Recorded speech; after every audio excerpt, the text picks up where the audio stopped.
제 옆집에 살던 어떤 유부녀와 관련된 이야기를 꺼내볼까 합니다. 지금에야 생각해보면 참 어처구니없고 민망하기도 하지만 그 시절에 저는 이상하게도 그 일에 푹 빠져 있었죠. 그땐 제가 20대 중반, 갓 대학을 졸업하고 취업을 준비하던 때였습니다. 학생 때 살던 자취방에서 나오면서 부모님이 계신 집으로 다시 들어와 있었습니다. 제가 살던 동네는 서울 시내 어딘가에 단독주택이 다닥다닥 붙어 있는 곳이었는데 건물 사이 간격이 좁아 창문이 거의 맞닿다시피 한 집들이 즐비했어요. 그때 저는 취업 준비가 잘 풀리지 않아 정신적으로도 약간 방황을 하고 있었습니다.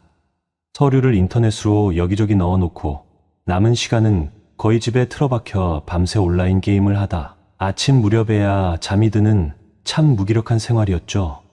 부모님은 아침부터 저녁까지 장사를 하셔서 일찍 나가고 늦게 들어오셨고 집에는 대개 저 혼자 남아 있었습니다. 어느 날 새벽까지 게임을 하고 아침 무렵에야 잠이 들었는데 얼마나 잠들었는지 모를 짧은 시간 후에 아주 희미한 여자의 신음소리가 꿈인지 현실인지 뒤섞인 상태에서 들려오더군요. 처음에는 그저 제가 게임을 많이 하고 피곤해서 헛것을 듣고 있는 건가 싶었지만 그 소리가 생각보다 아주 구체적이었고 점점 또렷해졌습니다. 저는 반쯤 잠에서 깨어나는 와중에 귀를 기울였어요. 그와 동시에 침대가 삐걱거리는 소리까지 들려오는 겁니다. 처음엔 이게 무슨 소리야? 어디서 들려오는 거지? 라고만 생각했는데 정말 귀를 더 가까이 가져다 대고 들으니 두 사람의 대화까지 들리더라고요. 어때? 좋아? 너희 남편보다 더 잘하지? 고개만 끄덕이지 말고 어서 말해. 낮은 남자의 목소리에 이어 거기에 답하는 여자의 짧은 신음과 숨소리가 어렴풋이 섞였습니다. 응, 좋아. 당신이 더 좋아. 제가 순간 확 정신이 들었습니다. 이것은 명백히 바람을 피우는 현장을 방음이 형편없는 창문 너머로 듣고 있다는 사실을 깨달았어요. 동시에 이상하게도 심장이 쿵쾅거리고 제 몸 어딘가에서 묘한 흥분까지 올라오더군요. 귀를 막아야 하나, 그냥 무시해야 하나 고민도 잠시, 저는 오히려 더욱 귀를 기울이고 말았습니다. 남자는 계속 자극적인 말을 꺼내더군요. 남편보다 낫다고 분명히 말해봐. 어서. 그 말에 여자는 숨을 몰아쉬다가 또 짧게 웃음 섞인 소리로 대답했습니다. 좋아. 당신이 훨씬 커. 깊게 들어오니까 정말 너무 좋아. 그 말을 듣고 있으려니 저도 모르게 마음속에서 이 미친 것들이 하면서도 묘한 호기심과 흥분이 동시에 올라왔습니다. 이게 진짜 현실에서 벌어지는 소리인가? 꿈은 아니겠지? 하면서 잔뜩 긴장감이 들어 벌떡 일어나서 소리가 나는 방향을 찾았어요. 우리 집 구조가 조금 독특해서 제 방이 북측이고 창문 맞은편에 바로 옆집 안방과 거실, 창문이 위치해 있었습니다. 거리라고 해봐야 고작 1m 남짓. 워낙 건물이 다닥다닥 붙어 있어서 창문 너머 집의 안이 어느 정도 보이기도 했죠. 제가 몇 년 동안 대학 생활을 하며 집을 비운 사이 그 옆집에도 누군가 이사를 온 것 같았는데 구체적으로 누가 사는지도 모르고 있었습니다. 저는 창문에 조심스럽게 다가가 커튼을 아주 살짝만 걷어 올렸어요. 그리고 옆집 창문을 흘끗 봤는데 그쪽 방에도 커튼이 쳐 있긴 했지만 완전히 닫혀 있지 않고 살짝 틈이 있었습니다. 게다가 방불이 켜져 있어서 어렴풋이 그 안에서 한 남녀가 침대 위에서 격정적으로 움직이는 것이 보였습니다. 누워있는 여자의 다리, 그리고 그 사이에 올라탄 남자의 등과 엉덩이 정도가 뚜렷이 보였어요. 솔직히 말씀드리자면 저는 그 광경에 말 그대로 얼어붙었습니다. 이런 걸 실제로 목격하게 될 줄이야. 그들의 대화와 신음, 침대 삐걱대는 소리까지 생생하게 들리니 제 심장은 터질 듯이 뛰었고 그 순간 제가 이걸 봐도 되나 하는 자각은 거의 사라져버렸습니다. 그렇게 20분 정도를 두 사람은 정말 격렬하게 쉬는 틈 없이 움직였습니다. 저는 창문 앞에 얼어붙듯 서 있었고 막막한 호기심과 아찔한 감정이 동시에 스쳐갔죠. 그러다 두 사람은 지친 듯 잠깐 대화를 나누더니 곧 함께 일어나서 욕실 쪽으로 들어가면서 그 광경은 막을 내렸습니다. 그날 이후 저는 어딘가 홀린 사람처럼 옆집에서 들려오는 작은 소리에도 신경을 쓰게 되었습니다. 주로 오전 시간대였어요. 제가 야밤에 게임을 하고 아침에 잠들었다가 늦은 오전이나 정오에 눈을 뜨면 바로 옆집의 기척을 살피게 된 겁니다. 혹시 또 무슨 일이 벌어지지 않을까, 혹은 또 그들의 애정행각이 있지 않을까 하는 일종의 스릴을 느끼게 되었죠. 그 후로 알게 된 사실은 이렇습니다. 옆집에는 30대 중반쯤 되어 보이는 부부가 살고 있었고 초등학생 남자아이 한 명이 있었습니다. 남편은 매일 아침 일찍 출근하고 밤늦게 돌아오면 몸을 주체하지 못할 정도로 피곤해 보였습니다. 종종 밤에 술 한 잔 걸치고 오는 날이면 침대에 쓰러지듯 잠이 들어 버리더군요. 가끔 부부가 관계를 맺는 소리가 들릴 때도 있었지만 보통 10분을 넘기지 않았고 목소리도 거의 없이 그냥 침대만 삐걱거리는 소리가 조금 들리다가 곧 잠잠해졌습니다. 그 집 아내, 즉 옆집 아주머니는 전업주부로 보였습니다. 아침에 남편과 아이를 챙겨서 각각 직장과 학교로 보낸 뒤 오전 시간에 혼자 집에 남아 청소를 하고 요가를 하는 것 같았어요. 제가 한 번은 그 사실을 확인하고자 아침 일찍 시간을 맞춰 잠깐 밖으로 나간 적이 있습니다. 그날 저는 계단 아래 어슬렁거리면서 그 부부가 나오는 모습을 지켜봤죠. 남편은 키가 160cm 정도 되는 왜소한 체격의 안경 낀 남자였고 아내는 그와 비슷하거나 살짝 더 큰 키에 살집이 좀 있는 편이었습니다. 딱 봐도 여유롭게 생긴 인상으로 복스럽고 상냥해 보이는 얼굴이었어요. 그날 그녀는 얇은 티셔츠에 반바지를 입고 있었는데 볼륨감이 있는 상체와 탄탄해 보이는 다리가 눈에 확 들어왔습니다. 아주 미녀라고 할 정도는 아니지만 어딘지 모르게 매력적이었죠. 게다가 아침 햇살을 받으며 남편에게 조심히 다녀오세요 하고 손을 흔드는 모습이 그냥 흔한 이웃집 아줌마 같아 보였습니다. 그런데 남편이 출근한 지 1시간쯤 지나서 아내가 아이를 학교에 데려다 주고 돌아오면 얼마 안 가서 다른 남자가 그 집에 들어가는 걸 목격하게 됐어요. 그것도 제 나이 또래 정도로 보이는 키가 훨씬 크고 체격 좋고 얼굴도 반듯하게 생긴 청년이었습니다. 180cm는 좋게 넘어 보이는 떡 벌어진 어깨, 헬스로 단련한 듯한 탄탄한 팔과 다리가 티셔츠와 청바지 아래로 묵직하게 드러나 있었죠. 처음 그 장면을 목격했을 땐 속으로 설마 저 남자가 하면서도 혹시 수리공이나 택배기사일 수도 있지 않을까 합리화했어요. 그런데 그 남자가 대문을 열고 2층으로 서슴없이 걸어 올라가더니 당연하다는 듯 아줌마와 함께 집 안으로 쏙 들어가더군요. 제가 그걸 확인하고자 얼마나 오랜 시간을 그 집 근처에서 서성였던지 생각하면 지금도 웃음이 납니다. 무려 3시간이나 지나서야 이제 그만 들어가 볼까 할 정도였죠. 그리고 그 남자가 들어가는 걸 본 후에는 또다시 흥분반, 초조반이 된 채로 황급히 저도 집으로 달려가 다시 제 방 창문으로 몰래 들여다볼 준비를 했습니다. 그 뒤로 들려온 소리는 차마 입에 담기 힘들 정도로 과감하고 생생했습니다. 아줌마 목소리는 남편 앞에서 듣던 톤과 전혀 다르게 완전히 애교 섞인 말투를 쓰고 있었어요. 오빠, 오늘도 힘 꽉 줘봐. 어제처럼. 응, 자기보다 어린애한데 오빠라니 저는 귀가 의심했죠. 하지만 두 사람은 이런 식의 대화가 오가는 것을 즐겼습니다. 저는 머릿속이 하얗게 되면서도 창문 틈으로 눈을 떼지 못했습니다. 그날은 커튼을 거의 치지 않았는지 방 안이 훤히 보였어요. 제가 심장이 뛰는 걸 억누르며 재빨리 눈으로 훑으니 침대 위에서 두 사람이 옷을 제대로 입지도 않고 포옹한 채 키스를 나누고 있었습니다. 저는 시선을 어디 둬야 할지 모를 만큼 당황스러우면서도 이미 정신이 다 그곳에 붙들려 있었습니다. 그들은 격정적으로 서로를 탐하다가 한참 뒤에는 옷을 주섬주섬 챙겨 입고는 함께 식사를 하듯 부엌 근처로 이동하는 듯 보였습니다. 멀리서 들려오는 그들의 웃음소리와 깔깔대는 소리를 들으니 그냥 애인 사이처럼 너무나 친밀해 보였죠. 조금 후에는 다시 침실로 돌아갔는지 침대가 또다시 삐걱거리기 시작했고 이번에는 1시간 가까이 쉬지 않고 이어졌습니다. 그 광경을 다 지켜본 저는 완전히 정신을 빼앗긴 상태였습니다.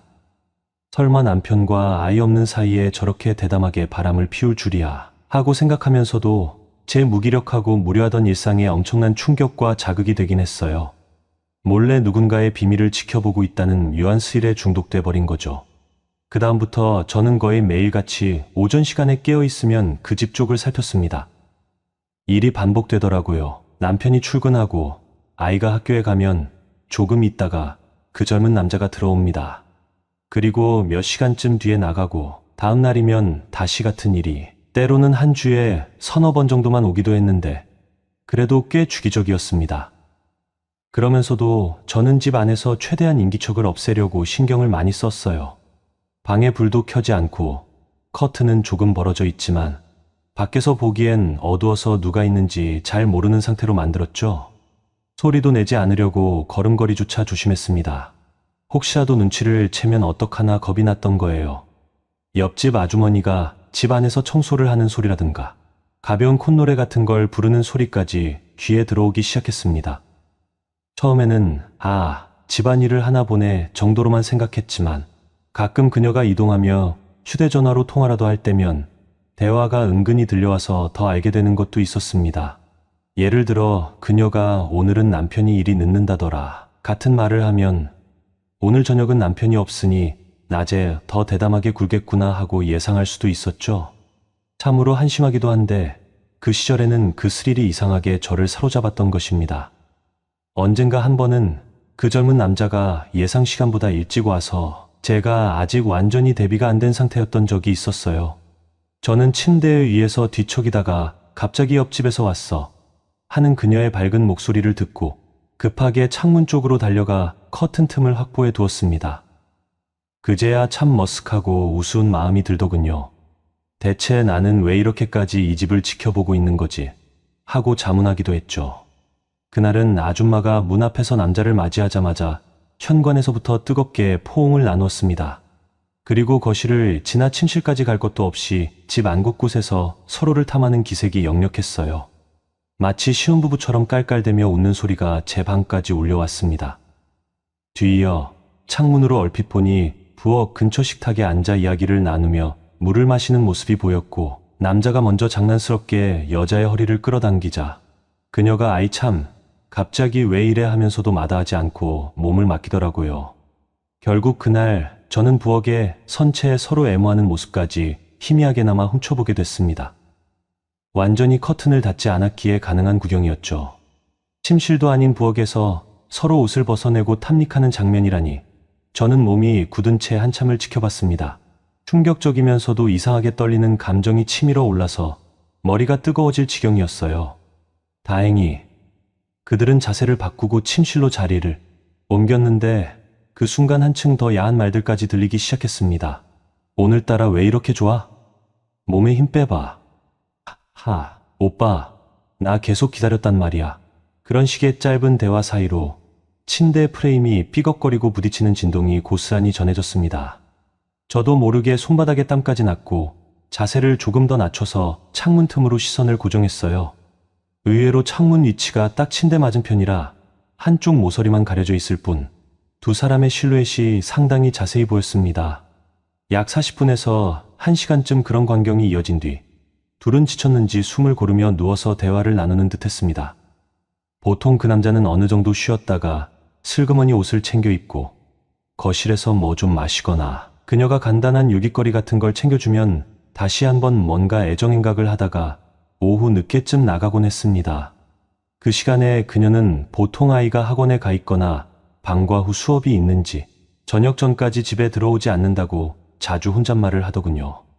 오늘도 6시에나 돌아올 거라더라라든지 학원 끝나면 바로 친구네 집에 간다던데 같은 말이 들려왔으니까요. 그렇게 제 일상은 점점 이상한 리듬으로 굴러가기 시작했습니다. 밤에는 게임을 하고 아침에 잠깐 자다가 늦은 아침에서 정오쯤 깨서 옆집을 염탐하는 것으로 하루의 하이라이트를 삼아버린 거죠. 그 외에는 뭐 특별한 일이 없었으니까요. 부모님 가게를 도와드린다든지 취업 준비를 빡세게 한다든지 해야 할 텐데 왠지 의욕이 안 났습니다. 머릿속이 온통 옆집 아주머니의 비밀스러운 만남으로 가득 차 있었으니까요. 시간이 흐다 보니 그 둘의 관계가 얼마나 지속된 것인지 언제부터 시작된 것인지가 또 궁금해졌습니다. 별다른 근거는 없지만 적어도 제가 집에 돌아온 시점부터는 이미 꽤 익숙해진 일상처럼 보였어요. 그 남자와 그녀가 서로 대화하는 걸 엿들어 보면 우리 저번에 갔던 식당 다시 갈까? 같은 농담도 주고받고 다음 주에 한번 여행 가고 싶다는 둥 은밀한 계획들을 짜는 듯 했습니다. 거기에 더해 때로는 매우 애틋한 말도 오갔어요. 나 사실 이렇게 사는 게 죄책감이 들어도 멈출 수가 없어. 내가 그만둘 수 있게 해줄까? 아니면 더 못 빠져나오게 해줄까? 뭐 이런 식의 농담 반 진담 반 말들. 저는 창문 하나 사이에 두고 남의 사생활에 너무 깊이 들어가고 있다는 생각이 들었습니다. 하지만 이상하게도 그만둘 수 없었어요. 가끔은 그런 제 자신에게 자괴감이 들기도 했습니다. 내가 이러려고 집에 왔나? 창문 틈으로 남의 사생활을 훔쳐보며 흥분하다니 제대로 된 인간 맞나? 싶은 생각이 들 때도 있었어요. 하지만 호기심이 그 자책감보다 훨씬 크게 저를 올감했습니다. 그러던 중 한 번은 아주 아찔한 상황이 있었습니다. 제가 역시나 커튼 틈에서 옆집 방을 훔쳐보던 어느 날이었어요. 그날도 역시 오전이고 한참 둘이 불꽃 같은 장면을 연출하던 중이었습니다. 저도 모르게 조금 더 가까이 창문 쪽으로 몸을 내밀고 있었는데 순간 옆집 남자가 무슨 낌새를 눈치챘는지 행위 도중에 고개를 획 돌려 창문 쪽을 본 거예요. 제 심장은 당장이라도 멎을 듯이 두근거렸습니다. 저는 서둘러 몸을 숙이고 창문 옆으로 물러났습니다. 설마 봤나? 분명히 살짝 가리긴 했는데 라고 생각했지만 그 남자가 갑자기 움직임을 멈추고 왜 그래? 하는 여자의 목소리에 무슨 대답을 하는지 소리가 불분명하게 들리더군요. 두 사람의 대화는 그 뒤 잠깐 끊겼고 침대 삐걱 소리도 멈췄습니다. 그러다가 남자가 아니 아무것도 아니야 하는 듯한 작은 목소리가 들렸고 다시 침대가 흔들리는 소리가 시작됐어요. 저는 그때 온몸이 땀으로 흠뻑 젖었고 심장이 너무 빨리 뛰어 도저히 그 장면을 계속 볼 수가 없었습니다. 만약 그가 누가 훔쳐보는 것 같아라고 말이라도 했으면 대체 어쩔 뻔했을까요? 그날 이후 저는 조금 더 조심해졌습니다. 그렇게 빤히 들여다보다가는 언제 들킬지 모른다고 생각했거든요. 그래서 창문 틈새를 더 촘촘히 가렸고 광각으로 보이던 부분을 최소화했죠. 대신 귀로는 계속 주변 소리를 듣고 궁금해서 미칠 것 같을 때만 살짝 틈새를 조금 넓혀 잠깐씩 훔쳐보는 식으로 관람 방식을 바꿨습니다. 시간이 지나며 저는 옆집 아주머니의 일상 패턴과 심지어 그녀가 어떤 시간대에 세탁기를 돌리는지 식사 준비를 어떻게 하는지까지 대충 귀로 파악할 수 있게 되었어요. 남편이 늦게 오면 저녁 8시, 9시쯤에나 식사를 차리기도 하고 아이가 학원에서 돌아오는 시간에 맞춰 간식을 준비하기도 하더군요. 가끔 남편이 토요일에 쉬는 날도 있었는데 그럴 때에는 당연히 그 젊은 남자가 오지 않았어요. 남편이 집에 있으니 감이 들어올 리가 없었죠. 그리고 아내 역시도 평범한 주부처럼 남편과 함께 장을 보러 가거나 아이와 외출하기도 하고 정말 보통 가족처럼 보였습니다. 그렇지만 평일 낮이 되면 언제 그랬냐는 듯 다시 남자가 나타났고 두 사람은 한껏 무르익은 애정행각을 이어갔습니다. 가끔은 제가 정말이지 이건 영화도 아니고 싶을 정도로 대담했어요. 방에서만 하지는 않았습니다. 거실, 소파, 부엌 식탁, 심지어는 현관 신발장 앞에서도 키스를 나누고 애무하는 소리가 들릴 때가 있었죠. 그리고 어느 날 저는 아주머니가 휴대폰 통화로 남자와 하는 대화를 엿듣게 됐습니다. 아마 아직 남자가 오기 전이었을 겁니다. 응, 알았어. 오늘 남편 회식 있어서 늦을 거야. 그러니까 천천히 와. 네, 아이도 친구 집에서 늦게 온대. 그날 저는 오늘은 아주 대단한 일이 벌어지겠구나 하는 예감이 들었습니다. 그리고 아니나 다를까 그 남자는 오후부터 집에 들어와 저녁까지 머무르는 것처럼 보였어요. 저는 부모님이 저녁 먹으러 들어오시기 전까지만 지켜보고 싶은 마음이 굴뚝 같았지만 혹시 부모님이 일찍 귀가하셔서 제 방에서 이 꼴을 보면 어떡하나 하는 공포도 있었습니다. 결국 오후 4시쯤까지 두 사람이 얼마나 농도를 짙게 애정행각을 펼쳤을지 그날만큼은 오래 지켜볼 수 없었어요. 부모님이 5시쯤 들어오신다고 해서 부랴부랴 제 컴퓨터 앞에서 세사 공고나 찾는 척하며 앉아 있어야 했습니다. 그때 참 이상했어요.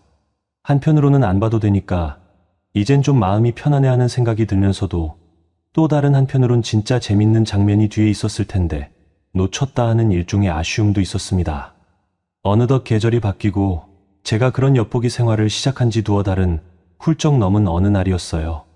그날도 평소처럼 집에 혼자 있었고 옆집 상황이 어떨까 귀를 기울이고 있었습니다. 그런데 아침부터 남편이 집에 있더군요. 무슨 일인지 몸이 아프다고 회사에 병가를 냈는지 집에서 쉬는 것 같았어요. 그러니 당연히 그 젊은 남자는 나타나지 않았습니다. 저도 오늘은 별일 없겠네 하며 딴짓을 하다가 오후쯤 밖에서 친구를 만나러 나가기로 했습니다. 그때 계단을 내려가다 옆집 문이 슬쩍 열려 있길래 혹시 마주치면 어쩌지 하고 신경이 쓰였어요. 그런데 마침 그 아줌마가 현관문을 닫으면서 저를 발견했는지 제게 안녕하세요? 하고 먼저 인사를 하는 겁니다. 저는 순간 깜짝 놀라서 굳어버릴 뻔했지만 최대한 자연스럽게 네, 안녕하세요 하고 웃어 보였죠. 그녀는 살짝 웃는 표정으로 집에 방은 답답하지 않아요? 요즘 날도 선선한데 창문 열고 지내시는지 몰랐네요. 라고 하더군요. 그 말에 저는 심장이 덜컥 내려앉는 기분이었습니다. 혹시 제가 창문으로 훔쳐보고 있다는 걸 눈치챘나? 아니면 그냥 인사치레인가? 어색하게 머뭇거리다가 요즘은 낮에 잠을 자서 잘 못 열었네요 같은 횡설수설을 했어요. 그녀는 그렇구나, 밤낮이 바뀌셨나 봐요. 고생 많으시네요 하고는 가볍게 웃고 다시 문 안으로 들어갔습니다. 저는 계단을 내려가며 온갖 생각이 교차했습니다. 혹시 저를 의심하고 있는 건 아닐까? 마음 한구석이 불안했죠. 하지만 그 후로도 그녀는 평소와 다름없이 행동했습니다. 제가 밖에서 돌아오는 날이면 우연히 마주쳐도 싱긋 웃으며 안녕하세요 하고 아이랑 같이 있으면 인사드려야지 하면서 아이를 다그치거나 했어요. 참 얄밉도록 평온한 태도였죠. 그렇게 별일 없이 몇 주가 더 흘렀고 저는 여전히 옆집의 대담한 바람 현장을 몰래 훔쳐보며 제 무기력함을 잊으려고 했습니다. 그러다 취업 준비가 뜻대로 되지 않아 한동안은 더 방황을 심하게 했죠. 새벽까지 게임, 늦은 아침에 일어나 엿보기, 또 오후에 졸다가 밤에 취업 사이트 서치, 이런 식으로 반복됐습니다. 그러면서 제 주변 현실도 조금씩 변하기 시작했습니다. 부모님이 장사가 그다지 잘 되지 않는다며 분위기가 어두워지기도 했고 저에 대해서도 이러다가 언제 취업하니? 하고 걱정을 하시곤 했죠. 저도 짜증이 나서 알아서 할 테니 좀 놔둬달라는 식으로 퉁명스럽게 대했고요. 그럴 때마다 몰래 옆집 아줌마의 이중생활을 보며 이상하게도 위안을 얻었습니다. 하지만 이런 식으로 계속하다가는 좋지 않을 거라는 걸 저도 알았습니다. 이쯤에서 적당한 선에서 그만두는 게 낫지 않을까 싶었는데 이미 어느 순간부터 그 상황을 관찰하는데 너무나 익숙해져 버렸어요. 말 그대로 작은 소리 하나에도 귀가 쫑긋 서는 지경이었으니까요. 그리고 또 한 번 아주 결정적인 사건이 벌어졌습니다.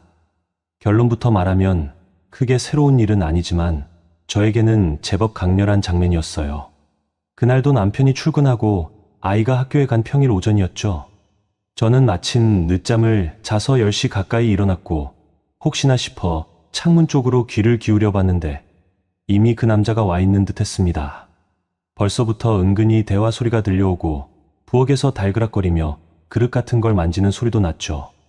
한참은 조용하길래 오늘은 대화만 하나 보다 싶었는데 이내 갑자기 아줌마의 고조된 목소리와 함께 거실 소파가 삐걱대는 소리가 들리기 시작했습니다. 저는 침실이 아닌가 보네 하면서 궁금해 귀를 더욱 기울였어요. 그 뒤로 들려오는 건 익숙한 신음 섞인 대화들. 거실은 좀 위험하지 않아? 창문에서 보이지 않을까? 그럼 어때? 스릴 있잖아. 그 남자가 그렇게 말하는 걸 듣고 저는 순간 뭐야? 혹시 나 같은 사람한테 들키고 싶어 하는 건가? 하고 등골이 서늘해졌습니다. 이어서 아줌마가 크크 웃으며 대답했어요. 미쳤어. 그래도 조심해야지. 근데 여기서 하니까 새롭긴 하네. 저는 그 말이 정신을 번쩍 들게 했습니다. 이들은 진짜 들키는 걸 완전히 두려워하지는 않는 건가? 아주 대담하다고밖에 표현이 안 되더군요. 거실, 소파가 얼마나 튼튼하지 않았는지 끽끽거리는 소리가 실내 전체로 울려 퍼지는 듯 했습니다. 중간중간 그녀의 숨이 거칠어지며 조금만 거기 같은 말들이 튀어나왔고 저는 또다시 제 방 창문 쪽에서 조심스럽게 시선을 보내봤습니다. 완전히 다 보이진 않았지만 소파 등받이 위로 넘겨진 그녀의 팔, 그리고 뒤에서 허리를 잡은 남자의 모습이 한눈에 들어왔습니다. 그 광경은 지금까지 봐왔던 침실 장면보다 더 노골적이었고 빛도 잘 들어오는 것이라 온몸의 움직임까지 꽤 선명했습니다. 저도 모르게 입을 떡 벌린 채 숨을 죽이고 바라봤습니다. 소파 위에서 그들은 좀처럼 쉬지 않고 길게 이어갔고 그 과정에서 두 사람의 희미한 대화까지 고스란히 들리니 적나라함이 최고조였습니다. 그 순간 거실 창문 쪽 커튼이 거의 열려 있었다는 사실을 발견하고 저는 묘한 소름이 돋았습니다. 누군가가 밖에서 창문으로 들여다봤다면 바로 들켜버릴 텐데 이들은 조금도 신경 쓰지 않는 것처럼 보였거든요. 그 거실 창문은 도로 쪽이 아니라 별다른 통행이 없는 좁은 골목 쪽을 향해 있었다고 해도 이건 너무 대담한 행동이잖아요. 어쨌든 그렇게 한동안 격정적인 모습을 보이더니 어느 순간 둘이 소파에서 떨어져 잠시 쉬는지 대화하는 게 들렸습니다.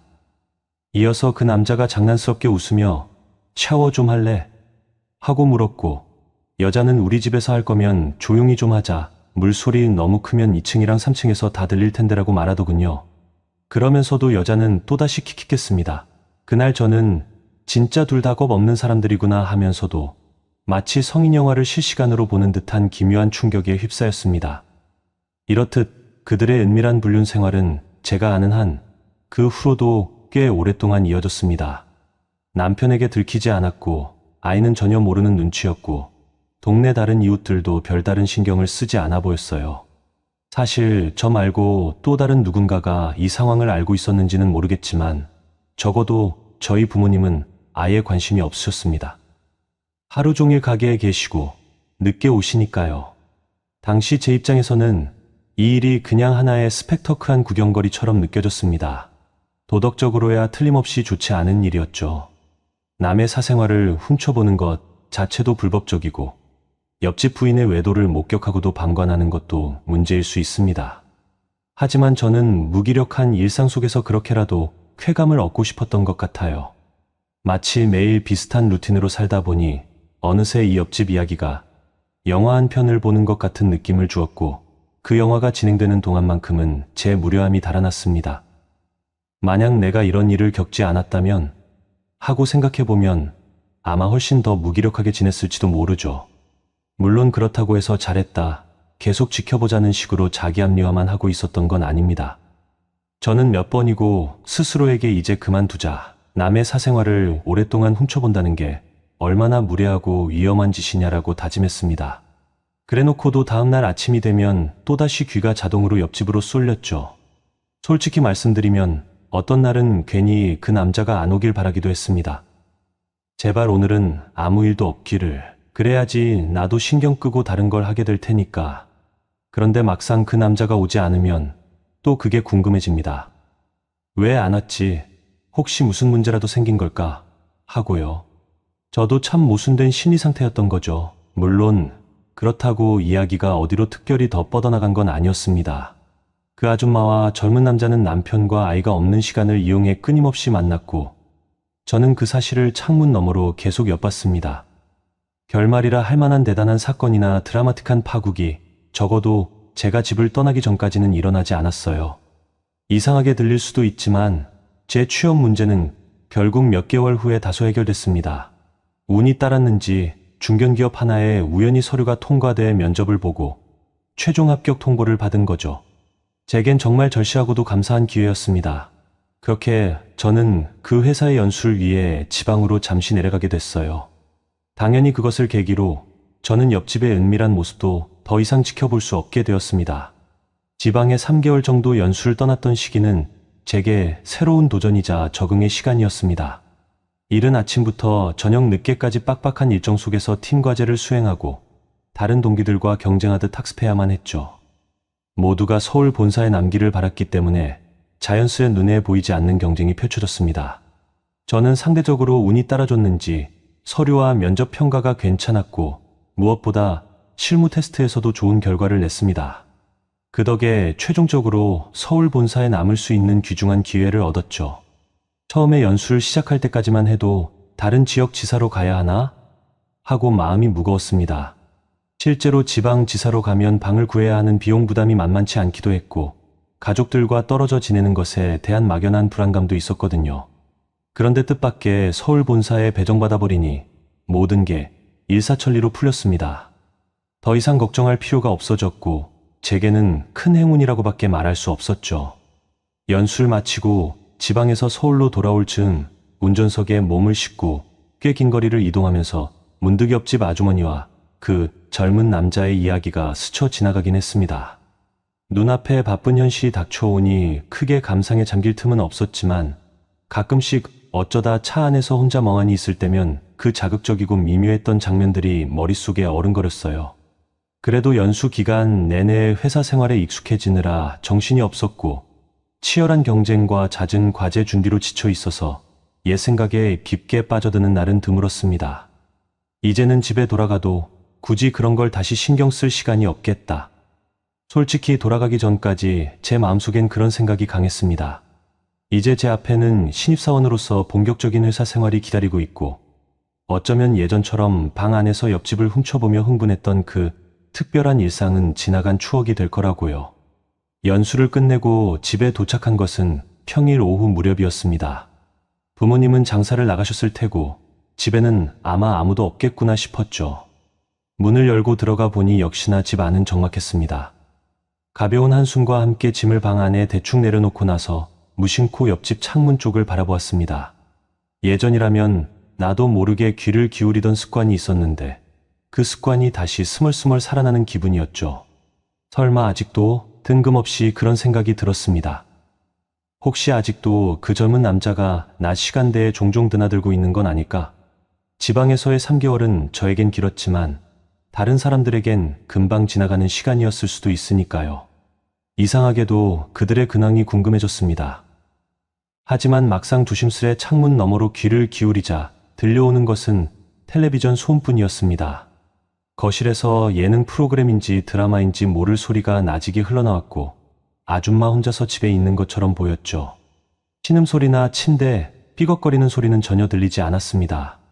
솔직히 기대 반, 긴장 반이 뒤섞여 있었는데 결국 별다른 일은 없었습니다. 저는 속으로 조금 실망하면서도 뭐 오늘은 안 오는 날인가 보지 하고 생각했습니다. 어차피 저는 연수 수료 후 며칠간 휴가를 받았고 그 기간 동안 집에 머물 수 있었거든요. 마음 한구석에서는 그래도 며칠 정도면 혹시나 그 남자가 또 오는 날이 있을 수도 있지 않을까 하는 호기심이 고개를 들었습니다. 그러나 그 다음 날도 또 그 다음 날도 저는 별다른 특별한 사건을 목격하지 못했습니다. 아침이 되면 남편은 출근하는 듯 했고 아이 역시 학교에 가는 소리가 들렸습니다. 그 뒤 집에는 아내 혼자 남는데 들려오는 것은 청소기 돌아가는 소리, 설거지하는 소리, 혹은 TV 소리 정도뿐이었죠. 이전처럼 뜨거운 교성이 창문 너머로 전해진다거나 현관문이 낯선 남자에게 열리는 인기척 같은 것도 느껴지지 않았습니다. 혹시 다른 시간대에 만나는 걸까? 순간적으로 그런 생각이 들었지만 이전에는 주로 오전 늦게나 점심때쯤 만나곤 했잖아요. 제가 휴가 중이라 낮에 집에 있어도 전혀 소란이 없는 걸 보면 최소한 눈에 띄게 드나들던 그 남자의 발걸음은 이제 끊긴 것 같았습니다. 며칠 후 저는 기다리다시피 했던 휴가 마지막 날을 보냈고 그 사이 옆집에서는 별다른 변화가 없었습니다. 적어도 제 시야에 보이는 선에서는 그랬습니다. 덕분에 예전처럼 스릴 넘치게 지켜보는 생활로 돌아갈 일은 없었죠. 어쩌면 제가 그걸 은근히 바라고 있었다는 사실이 스스로도 부끄러웠습니다. 한편으론 마음 한구석이 시큰했지만 다시 생각해보면 이제 저도 회사 생활을 시작하면 이런데 정신 쓸 여유도 없겠다는 안도감이 들기도 했습니다. 휴가가 끝나고 본격적으로 회사에 출근하기 시작했습니다. 아침 7시가 되기 전에 일어나 집에서 나와야 했고 지하철로 40분 정도를 달려 본사 건물까지 도착하면 이미 험난한 일들이 줄지어 저를 기다리고 있었습니다. 신입사원으로서 선배들에게 적응해야 하고 각종 서류 업무나 잡무들을 처리하다 보면 하루가 훌쩍 가버리기 일쑤였죠. 퇴근길은 보통 9시나 10시를 넘기기도 했고 사무실 일 때문에 집에 가져와서 밤늦게까지 노트북을 켜놓을 때도 있었습니다. 그렇게 바쁜 일상이 이어지다 보니 자연스럽게 옆집에 대한 관심은 희미해졌습니다. 간혹 퇴근하고 집에 들어오다가 현관 앞에서 아줌마와 스쳐 지나가면 안녕하세요? 정도의 가벼운 인사를 나누는 게 전부였죠. 남편과 아내가 안방에서 대화하는 소리가 들리거나 부부가 잠자리를 갖는 듯 침대가 삐걱거리는 소리를 아주 가끔 듣게 될 때면 예전처럼 지나치게 민감하게 반응하기보다는 지금 부부관계를 하나 보다 하고 무심히 지나치게 되었습니다. 물론 가끔은 그 소리가 5분이 채 되지 않아 끝나버리는 걸 들으면 역시 그녀가 왜 외부 남자를 찾았는지 이해는 간다 하는 생각이 들긴 했습니다. 남편이 정말 몸이 피곤한지 매번 관계가 짧게 끝나고 여자는 좀 섭섭해하는 기색이 대화 속에 묻어나곤 했거든요. 벌써 끝났어 라고 중얼거리는 듯한 목소리가 벽 너머로 희미하게 전해지기도 했습니다만 어디까지나 남의 집 이야기이니 굳이 관여할 수도 없었죠. 그렇게 시간이 또 2달 정도 흘렀습니다. 어느덧 저는 회사 분위기에 서서히 적응해 갔고 아직은 서투르지만 업무도 익숙해졌죠. 선배들과의 술자리나 팀 모임에도 종종 참석하면서 이제 신입티를 벗어나고 있구나 하고 느끼던 참이었습니다. 그런데 어느 날 집안에 갑자기 개인 사정이 생겨 오전만 근무를 하고 조퇴를 해야 했습니다. 회사에 잠깐 보고하고 서류만 정리한 뒤 점심을 대충 사무실 근처에서 때우고 오후 3시쯤 집에 돌아왔죠. 부모님은 여전히 가게에 나가 계실 시간이라 당연히 집에는 아무도 없을 거라고 생각했습니다. 그러다 그 아줌마와 정면으로 마주쳤습니다. 제가 저희 집 건물로 향하려던 순간 그녀가 집 밖으로 나오려던 참이었나 봅니다. 잠깐 시선이 마주치자 저는 반사적으로 안녕하세요 하고 소리를 낼까 말까 망설였죠.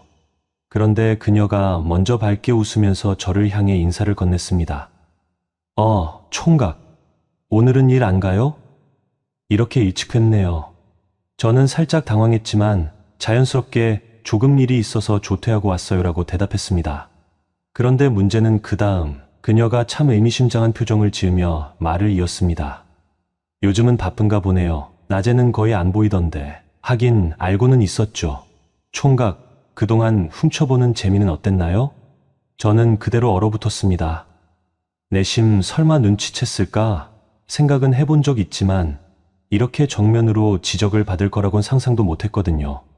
얼굴이 달아오르면서 당황스러운 마음에 그게 무슨 말씀이신지 잘 이라고 얼버무리자 그녀는 반쯤 장난스러운 미소로 말을 이어갔습니다. 우리도 다 알고 있었어요. 총각도 그땐 맨날 집에 있었고 우리는 집에서 시끄럽게 구는 날이 많았으니 들릴 법도 했죠. 그 순간 머릿속이 하얗게 변했습니다. 도대체 언제부터 저를 눈치챈 걸까? 내가 본 걸 다 알고 있다는 건가? 별의별 생각이 스치더군요. 저는 어찌할 바를 몰라 횡설수설했습니다. 아니요. 그런 거. 그러니까 저는 그냥 가끔 소리가 저절로 들려서 그러자 옆집 부인이 픽 웃으며 괜찮아요. 굳이 변명 안 해도 돼요. 저도 그 정도 눈치는 있다고요. 라고 말했습니다. 마치 오래전부터 이 순간을 기다렸다는 듯 그녀의 표정에는 묘한 여유가 흐르고 있었죠. 그러고서는 갑자기 뜻밖의 제안을 합니다. 우리 집에 잠깐 들러요. 총각이랑 얘기 좀 할 거 있어요? 저는 얼떨결에 어떻게 거절해야 할지도 몰라 고개를 끄덕였습니다. 사실 그 순간 도망치듯 거절할 수도 있었지만 머릿속이 너무 어지러워서 판단이 흐려졌던 것 같습니다. 이렇게까지 된 이상 차라리 무슨 이야기를 하려는 건지 들어보자 하는 마음도 있었고요. 그녀의 집은 구조가 우리 집은 사뭇 달랐습니다. 거실은 우리 집보다 더 크고 깔끔하게 정돈되어 있었습니다. 이전에는 커튼 틈으로 침실 풍경만 훔쳐보았지 거실 구석구석까지 살펴본 건 처음이었죠. 그녀가 잠시 앉아 계세요라며 거실 소파를 권했는데 그 순간 가슴이 쿵쾅대서 어디에 시선을 둬야 할지 모르겠더군요. 곧 그녀가 음료수 2개를 식탁에서 가져와 소파 테이블 위에 내려놓았습니다. 제가 긴장한 채 무엇부터 말을 꺼내야 할지 몰라 하자 그녀가 먼저 장난스러운 어조로 입을 열었습니다. 자, 이제 어쩌실 건가요? 혹시 우리 남편한테 일러바칠 건가요? 아니면 뭔가 제가 들어줘야 할 부탁 같은 게 있다든가? 저는 깜짝 놀라서 아니요. 그런 거 전혀 없어요. 저도 그럴 생각은 전혀 없었고 진짜 죄송합니다. 하고 급히 손사래를 쳤습니다. 생각해보니 저는 애초에 그녀의 남편에게 고자질해야겠다는 마음을 품은 적은 단 한 번도 없었습니다. 그저 호기심과 스릴로 훔쳐봤을 뿐인데 이렇게 대놓고 본인을 마주치니 죄책감이 쏟아졌죠. 그녀는 그런 제 반응에 여유롭게 미소 지으며 마음 편하게 가지세요. 저도 괜히 겁줘보려고 농담한 거니까라고 했습니다. 그러면서 눈길을 찻잔으로 옮기고 조용히 후 한 번 불더니 한 모금을 마셨습니다. 사실 총각도 궁금했겠죠. 왜 내가 남편이 있는데도 다른 남자를 집에 불러서 그런 일을 하는지. 저는 그 말을 듣고 솔직히 숨기지 않고 물어보기로 했습니다. 네, 솔직히 좀 궁금했습니다. 남편분이랑 막 사이가 나쁜 것 같지는 않았는데 그런데도 그런 대담한 행동을 하시는 이유가 뭘까 하고요. 그녀는 잠깐 망설이다가 담담하게 입을 열었습니다. 남편이 나쁜 사람은 아니에요. 오히려 착하고 누구보다 성실하고. 근데 둘이 몸이 맞지 않는 건 어떻게 할 수가 없더라고요. 결혼 초기부터 대화도 시도해봤는데 남편은 일이 힘들어서 그런지 늘 피곤해하고 밤에 잠깐 하는 거라 해도 3분 넘기지를 못해요. 여자가 만족할 새도 없이 그냥 후룩 끝나버린다는 거죠. 분위기가 순식간에 솔직하고 무거워졌습니다. 아, 그렇군요. 하고 대답을 하면서도 저는 은근히 목이 탔고 음료수를 조심스레 들어 몇 모금 마셨습니다. 그녀는 제가 창문을 통해 듣고 본 것들을 이미 짐작하고 있는 듯 했습니다. 솔직히 처음부터 남편을 배신하고 싶었던 건 아니에요. 저도 아이도 있고 남편도 좋아하고. 그런데 제 안에서는 그 욕구가 점점 쌓이더라고요. 아마 총각도 어느 정도 들었겠지만 난 사실 매일같이 남자를 찾고 싶을 정도로 욕망이 강해요. 성욕 과다라고 해야 하나. 저는 평소에 들은 신음소리나 격렬했던 장면이 떠올라서 괜히 얼굴이 달아올랐습니다. 그때 그녀가 다시 한번 고개를 끄덕이며 이야기를 이어갔습니다. 그 젊은 남자? 아, 요즘은 안 보이죠? 당연해요. 우리 이제 끝났거든요. 사실 얼마 전까지만 해도 치료를 받고 있었어요. 치료요? 저는 예상치 못한 이야기라 놀랐습니다. 그녀는 쓰게 웃으며 말을 이었습니다. 나도 이대로 가면 안 되겠다 싶어서 병원을 찾았어요. 정신과 상담도 받고 약물 치료도 병행하고. 남편은 아직 몰라요. 남편이 한없이 무뚝뚝하고 불같이 화를 낼 사람은 아니지만 그래도 이 사실 알면 어떤 반응을 보일지 모르겠고 그 전에 내가 먼저 내 욕망을 통제할 방법을 찾고 싶었어요. 그러면서 그녀는 참담한 표정으로 고개를 떨궜습니다. 제가 그럼 그 젊은 남자분도 쉽게 헤어졌나요? 하고 조심스레 물으니 그녀는 흘끗 저를 쳐다보다가 체념한 듯 웃어 보였습니다. 그 친구, 제가 알기로는 이미 다른 여자들이 또 있었어요. 나만 만나는 게 아니었다고요. 사실 나도 그걸 알면서 만난 거였죠. 그때는 솔직히 남편이랑의 관계에서 못 채우는 걸 보상받듯이 젊은 남자에게 몸을 맡겼어요. 당장은 즐거웠을지 모르지만 밤에 남편 곁에 돌아오면 막 죄책감에 시달리고 정말 마음이 복잡했어요. 결국 내가 먼저 연락을 끊었어요. 치료 중이라고도 털어놨고 순간 그녀의 눈가가 촉촉해지는 듯 했습니다. 제가 괜히 위로의 말을 건네기도 어색해서 가만히 듣고만 있었습니다. 그녀는 잠시 침묵하다가 다시 저를 바라보며 간절한 목소리로 말했습니다. 총각, 제발 이 사실을 우리 남편에게 이야기하지 말아줘요. 남편한테는 미안하긴 해요. 그래도 그이가 내 아이 아빠이기도 하고 날 많이 아껴주는 사람이란 걸 아니까. 지금은 정신과 치료 덕에 증상이 많이 좋아졌고 앞으로는 절대 이런 일 안 벌이려고요. 그 젊은 남자와도 완전히 끝냈고 그러니 부탁이에요. 저는 그제야 조금 마음이 편해지며 물론이에요. 저도 그런 얘기를 하고 다닐 생각은 전혀 없어요. 너무 걱정하지 마세요. 라고 답했습니다. 사실 그 순간 묘하게도 연민 같은 감정이 들었습니다.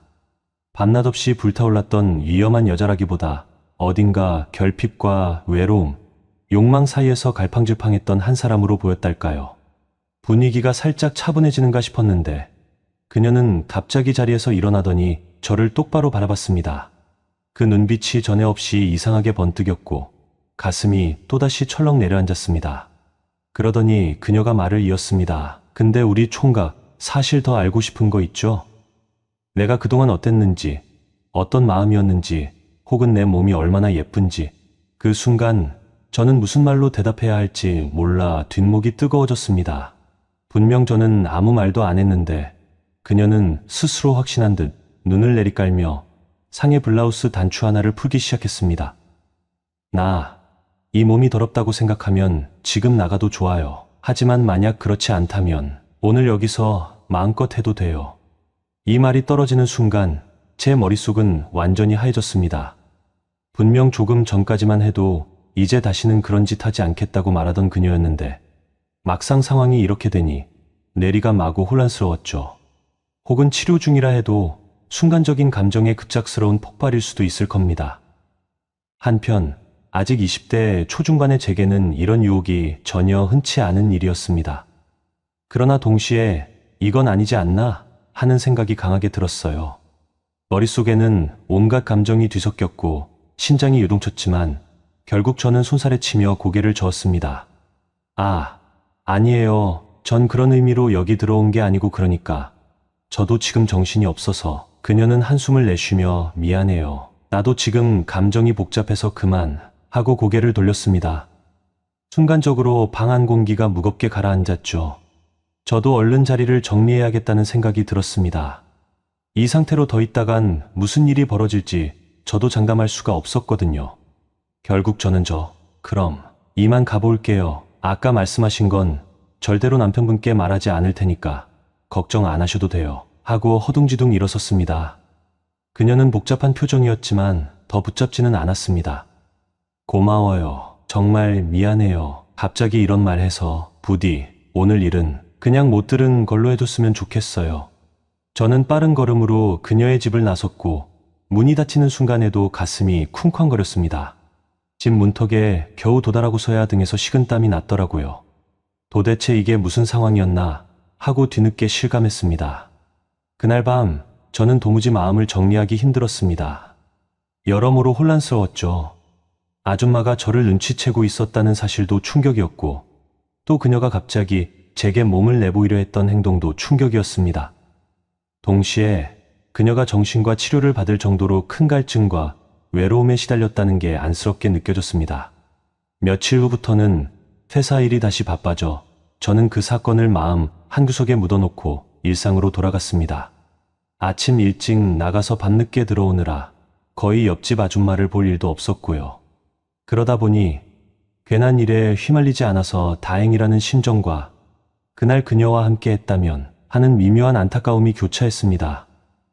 그리고 얼마 지나지 않아 그녀네 가족이 갑작스럽게 이사를 갔습니다. 어느 날 집에 와보니 옆집 현관에 이삿짐 트럭이 서 있고 짐을 옮기는 소란이 들리더군요. 저는 멀리서 그 광경을 지켜봤고 직접 인사를 할 기회는 없었습니다. 다만 그들이 어디로 이사를 가는지 왜 갑자기 떠나는지 등에 대한 이야기는 들을 수가 없었죠. 나중에 부모님을 통해 전해 들은 얘기로는 이미 동네 몇몇 분들은 그 아줌마가 밖에서 남자를 만난다더라 하는 식의 소문을 어느 정도 알고 계셨다고 합니다. 의외로 제가 엿듣고 훔쳐보던 행태뿐 아니라 더 많은 이들이 눈치챈 부분도 있었나 봅니다. 결국 남편이 정확히 알았는지까지는 확실치 않지만 이런저런 일이 겹쳐서 이사를 가게 된 것 같다는 소문이 돌았습니다. 그 후로 시간이 흘러 저 역시 회사 업무에 치여 살면서 그 사건을 잊고 지내는 날이 많아졌습니다. 하지만 가끔 일을 마치고 늦은 밤 집으로 돌아올 때면 문득 그 시절이 떠오르곤 했죠. 예전에는 마치 금지된 영화를 몰래 보는 짜릿함에 사로잡혀 옆집을 엿보았던 나 자신이 이젠 참 어리석고 순진했다고 느껴집니다. 지금은 그녀가 어디서 어떻게 지내는지 정신과 치료는 잘 받고 있는지 알 길이 없습니다. 오늘의 사연은 여기까지입니다. 재미있게 보셨다면 구독, 좋아요, 알림 설정 부탁드립니다. 감사합니다.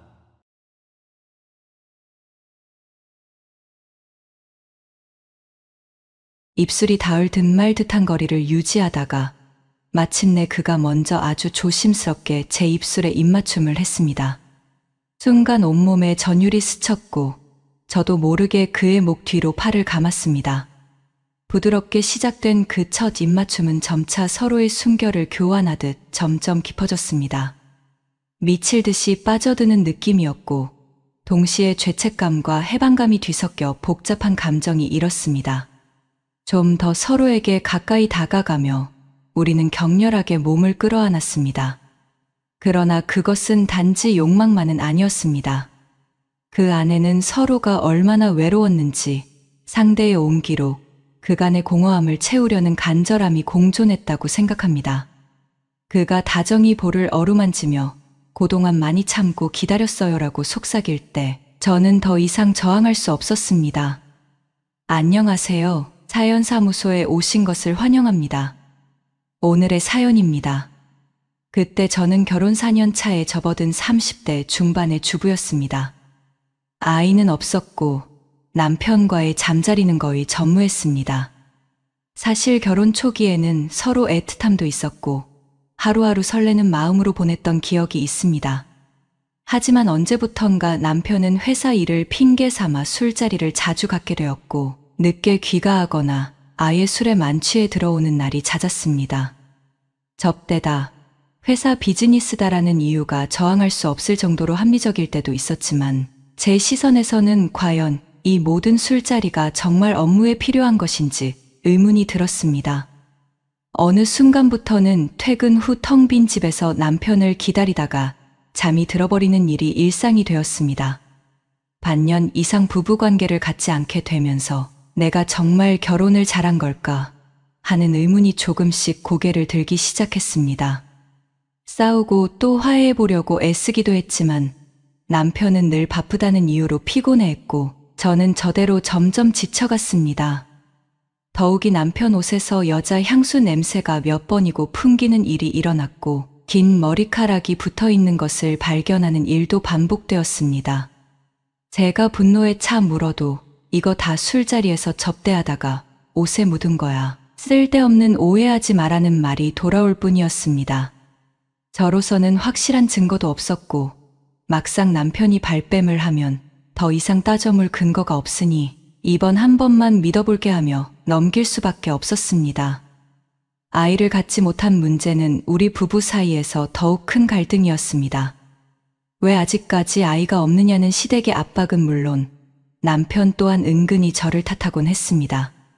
제 몸 상태가 좋지 않았고 실제로 저는 3번의 유산을 겪었습니다. 첫 번째 유산은 임신 초기였는데 남편이 그 시기를 전혀 고려하지 않은 채 무리한 부부관계를 원했습니다. 저도 남편과의 관계를 개선하고 싶어 거부하지 못했고 격렬한 과정 중에 통증을 느꼈습니다. 그런데 결국 임신이 유지되지 못했지요. 그 시기 이후로 저는 남편에게 섭섭함과 미안함이 동시에 들었습니다. 두 번째 유산은 남편 집안의 대규모 행사 때문이었습니다. 시댁에 큰 경사가 있어 여러 친척을 초대해 치르는 자리였는데 임신 중임에도 제가 여기저기 뛰어다니며 심부름을 도맡아야 했습니다. 배가 당기고 몸이 무겁다는 걸 느끼면서도 시어머니나 시댁 식구들의 눈치를 보느라 억지로 버텼는데 결국 병원으로 실려갔을 때는 이미 늦어버렸습니다. 의사는 이 시기에는 스트레스와 과도한 움직임이 위험하다고 말했지만 그 누구도 제 잘못이 아니라고는 해주지 않았습니다. 시댁은 너무 무리하지 그랬느냐 정도의 말만 했고 남편 역시 건성으로 넘어갔습니다. 3번째 유산은 정말이지 제가 온갖 주의와 노력을 기울였는데도 결국 습관성 유산으로 이어졌습니다. 이미 연달아 2번 유산을 겪었고 몸 상태가 약해져서인지 의사도 안정이 최우선이라 했습니다. 그러나 남편이 늦은 술자리에서 새벽에 들어올 때마다 저는 스트레스를 계속 받았고 혼자서도 여러 가지로 신경이 날카로워졌습니다. 그 무렵부터 남편과 시댁은 더욱 노골적으로 내가 아이를 지키지 못했다는 뉘앙스를 풍기기 시작했습니다. 분명 남편 쪽 문제도 어느 정도 있다고 들었지만 그건 어디까지나 검사상 수치가 살짝 정상보다 낮다 정도였고 현실적으로 늘 비난받는 쪽은 저였습니다. 정신적인 스트레스와 육체적 고통이 겹쳐서 저는 말 그대로 지쳐버렸습니다. 제가 한창 결혼 생활의 답답함과 외로움에 시달리던 그 무렵 직장은 저에게 유일한 도피처나 마찬가지였습니다. 매일같이 끝을 알 수 없는 남편의 늦은 귀가와 점점 식어가는 사이에서 저는 오히려 회사에서 머무는 시간이 마음을 편하게 해준다고 느꼈습니다. 바쁜 업무에 몰두하다 보면 복잡한 생각들이 잠시나마 사라지는 것 같았으니까요. 그즈음 우리 부서에 25살 남자 신입사원이 들어왔습니다. 갓 대학을 졸업했다고 해서 다들 풋풋한 느낌을 예상했지만 저는 처음 마주쳤을 때부터 의외로 차분하고 침착한 애라고 생각했습니다. 키는 172cm 정도로 아주 크지 않았지만 맑은 얼굴에 깔끔한 복장, 그리고 또렷한 목소리가 인상적이었습니다. 무엇보다 인사를 참 공손하고 진득하게 건네는 태도가 눈에 띄었습니다. 보통 대학을 갓 졸업한 신입사원들은 낯가림이 심하거나 반대로 과도하게 들뜨기도 하는데 그는 필요 이상으로 자신을 드러내지 않으면서도 궁금한 부분은 꼭 짚어 넘어가는 편이었습니다. 처음 며칠간은 저도 별다른 관심 없이 또 새로운 신입이구나 정도로만 생각하고 넘어갔습니다. 그런데 어느 날 그가 제게 다가와 과장님, 궁금한 점이 있어서 여쭤봐도 될까요? 하고 물어보았습니다. 흔한 질문일 수 있지만 그의 눈빛은 꽤 진지해 보였습니다. 저는 그럼 뭔데요? 하며 대답했지요. 회의실 한켠에서 그가 건넨 질문은 프로젝트 진행 방식, 사내 프로세스, 그리고 제가 담당하는 일의 핵심 목표 등에 관한 것이었는데 질문의 결이 단순히 겉핥기가 아니었습니다. 그는 실제로 왜 이 일이 이렇게 진행되어야 하는지 궁금해하고 어떻게 하면 더 효율적으로 할 수 있는지를 고민하고 있었습니다. 딱히 새로울 것 없는 절차에도 이 부분은 왜 이렇게 하나요? 하고 한 번 더 확인하는 태도에서 신입사원다운 호기심과 열정을 느낄 수 있었습니다. 그 뒤로도 사무실에서 종종 보일 때마다 그는 궁금한 점이 있으면 메모해 두었다가 저를 찾아오곤 했습니다. 과장님, 이 서류 양식은 어떤 배경에서 만들어진 건지 알 수 있을까요? 라거나 고객사 담당자가 이렇게 요구했는데 혹시 더 좋은 커뮤니케이션 방법이 있을까요? 등 사소하더라도 자신의 업무를 조금이라도 더 잘해내고 싶어 하는 마음이 엿보였습니다. 저는 그런 열정이 귀여우면서도 기특하다고 생각했습니다. 그리고 남편과 냉랭해진 집안 분위기에 지쳐있던 저에게 젊은 기운을 가진 사람의 에너지는 꽤 반가운 것이었습니다. 처음에는 단순히 제가 선배이자 과장으로서 후배를 챙긴다는 마음이 컸습니다. 그는 서류 작업에 아직 미숙해서 실수를 잦게 했는데 가령 견적서를 잘못 출력해서 전체 부서의 회람을 돌려버리기도 하고 보고서를 쓸 때 파일 형식을 혼동해 내부 전산망이 꼬이게 한 적도 있었습니다. 그때마다 그는 정말 죄송합니다. 제가 바로 수정하겠습니다 하고 두 손을 모으고 자세를 낮추었고 저는 그의 순수하고 겸손한 태도에 크게 화가 나진 않았습니다. 오히려 그 작은 실수를 어떻게 하면 교정하고 다시 같은 오류를 반복하지 않게 도와줄 수 있을지를 고민하게 되었습니다. 예를 들어 새로 영입된 클라이언트 정보를 취합해야 하는 프로젝트가 있었는데 이 신입사원은 한 문서 프로그램을 잘 다루지 못해 시간을 많이 허비했습니다.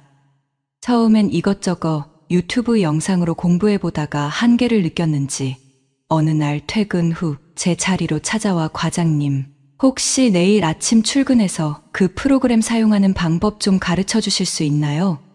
하고 부탁했습니다. 저는 흔쾌히 그러자고 했고 다음 날 실제로 그가 제일 먼저 회사에 도착해 컴퓨터를 켜놓고 저를 기다리는 모습을 보았습니다.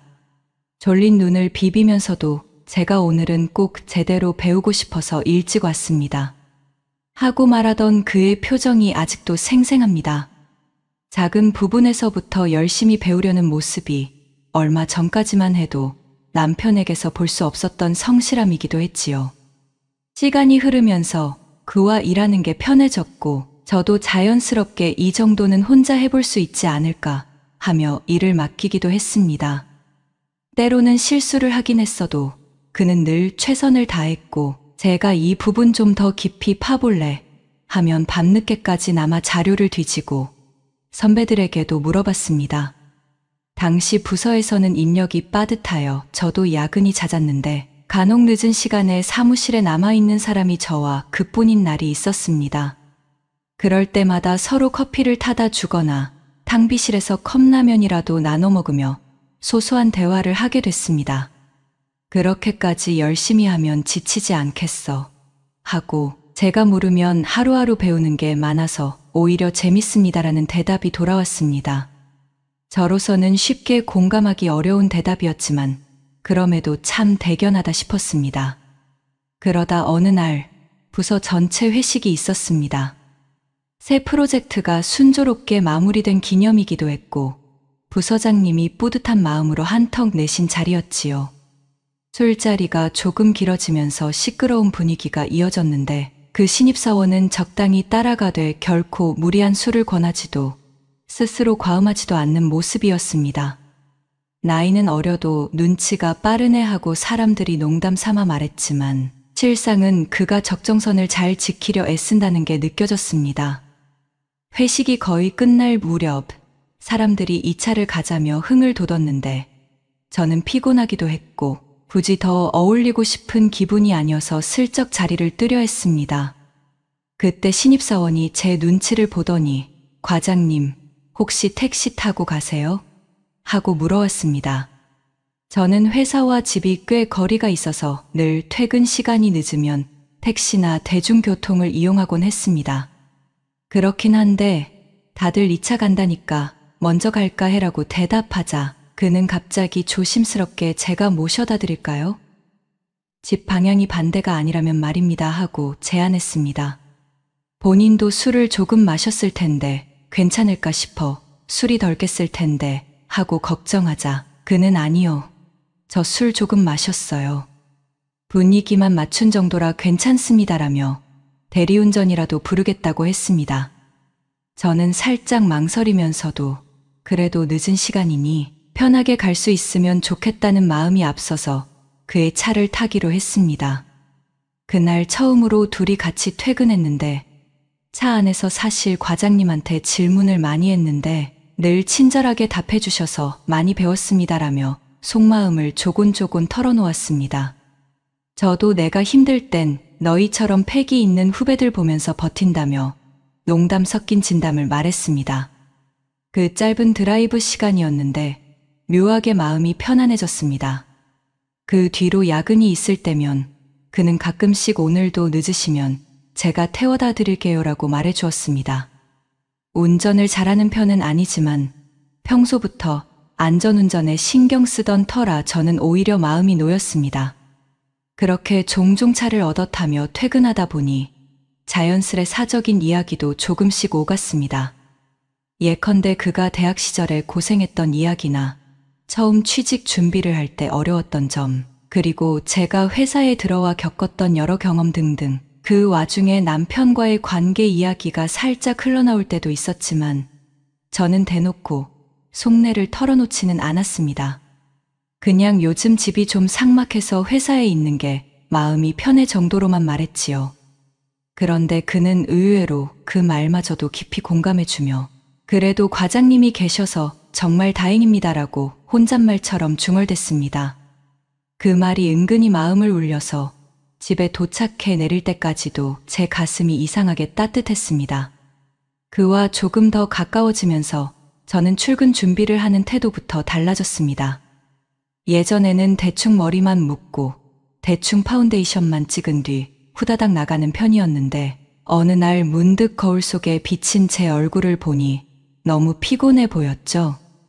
나는 아직 매력이 있어. 조금 더 노력하면 예뻐 보일 수도 있어라는 생각이 스멀스멀 올라왔습니다.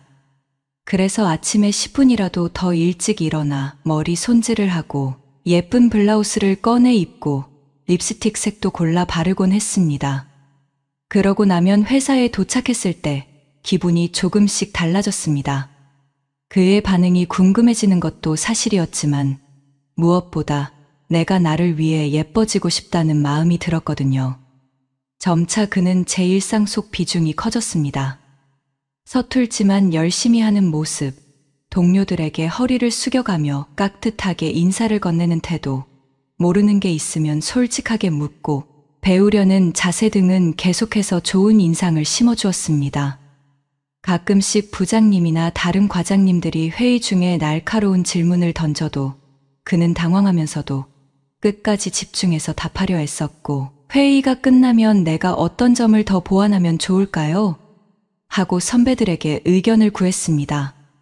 이러한 자세가 결국 좋은 평가로 이어졌고 그의 시도 때도 없는 열정이 부서 사람들에게도 긍정적인 자극이 된다는 평이 많았습니다.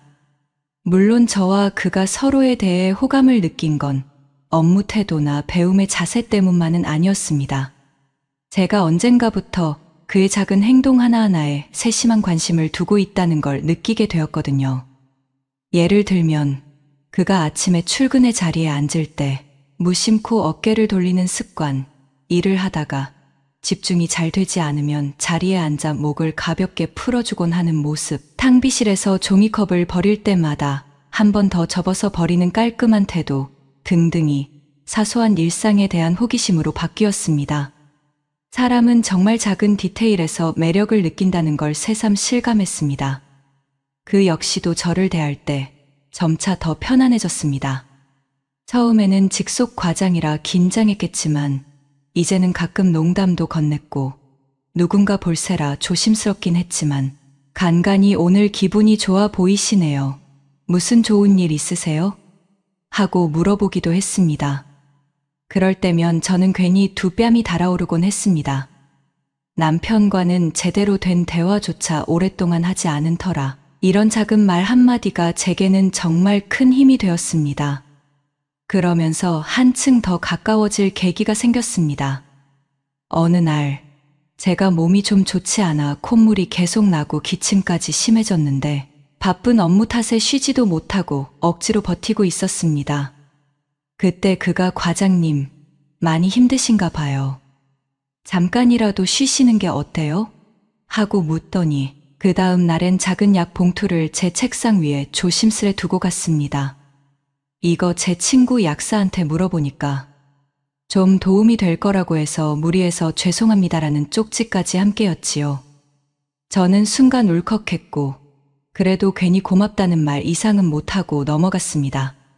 그 뒤로 제가 피곤한 기색을 드러내면 늘 다들 바쁘셔도 과장님 건강이 먼저예요라고 눈짓으로라도 걱정을 표현해 주었습니다.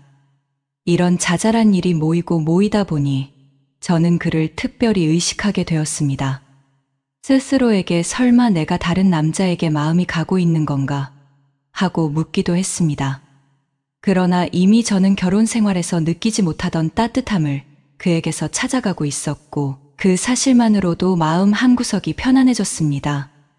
실제로 그와 나눈 대화들, 작은 배려의 순간들이 하루하루 제 생활을 이끌어가는 버팀목이 되어 주었습니다. 물론 그 시점에 저는 아직 남편과 갈등을 완전히 해결하지 못한 상황이었고 이 신입사원에게 품는 호감이 단순한 동료애를 넘어선다면 곤란하다고도 생각했습니다. 하지만 그 정도로 제 마음을 흔들어 놓는 사람이 회사 안에 생겼다는 사실 자체가 이미 제 결혼 생활이 얼마나 삭막해졌는지 반증하는 것 같아 씁쓸했습니다. 외로운 결혼 생활 속에서 제 스스로도 모르게 한 사람의 따뜻한 손길이나 말 한마디에 쉽게 흔들릴 만큼 약해져 있었다고 생각합니다. 그럼에도 처음에는 그저 내가 조금 든든하게 느낄 수 있는 직장 후배의 정도로만 정리하고 넘어가려 했습니다. 실제로는 그보다 깊은 감정의 씨앗이 제 안에 자라고 있었을지라도 적어도 표면적으로는 그렇게 정당화했습니다. 내가 누군가에게 이 정도로 의지하고 고마움을 느끼는 게 죄가 될까 하는 생각도 들었고요.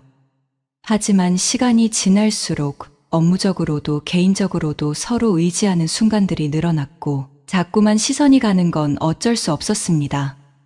저는 아침에 더 정성스럽게 화장을 하고 그는 한층 더 적극적으로 일에 임하면서도 가끔씩 저를 보면 눈웃음을 살짝 지어 보이곤 했습니다. 둘이 함께 야근하면서 참 많은 이야기를 나눴고 엑셀 함수나 문서 양식 같은 딱딱한 대화 속에서도 자꾸만 개인사가 묻어나왔습니다. 이름 모를 끌림이 존재한다는 걸 둘 다 확실히 느끼고 있었으나 겉으로 드러내지 않았습니다. 그날은 제게도 꽤 지치고 우울한 하루였습니다. 아침부터 업무가 몰려 정신없이 보냈고 점심 식사도 대충 때우다 보니 몸과 마음이 모두 고단했습니다. 그런데 남편에게 문자가 왔는데 오늘 또 새벽쯤 들어갈 것 같다는 통보조의 내용이었습니다. 이미 지쳐있던 차에 그 문자를 보자 마음 한켠이 텅 빈 듯 무기력감이 스쳤습니다. 이제 남편이 집에 들어오는 시간에 크게 개의치도 않는구나 하고요. 퇴근 시간이 가까워질 무렵 마무리해야 할 서류를 정리하고 있는데 그가 조용히 다가와 오늘도 과장님, 혹시 저녁 함께 하시는 건 어떠세요? 하고 묻는 겁니다. 사실 종종 같이 식사하거나 퇴근길을 함께 하긴 했지만 그날은 그의 제안이 왠지 더 특별하게 들렸습니다. 제가 웬일로 갑자기 저녁을 사? 하며 미소를 보이자 그는 한치의 망설임도 없이 그동안 과장님이 저를 너무 많이 챙겨주셨잖아요. 저도 감사한 마음을 표현하고 싶어요.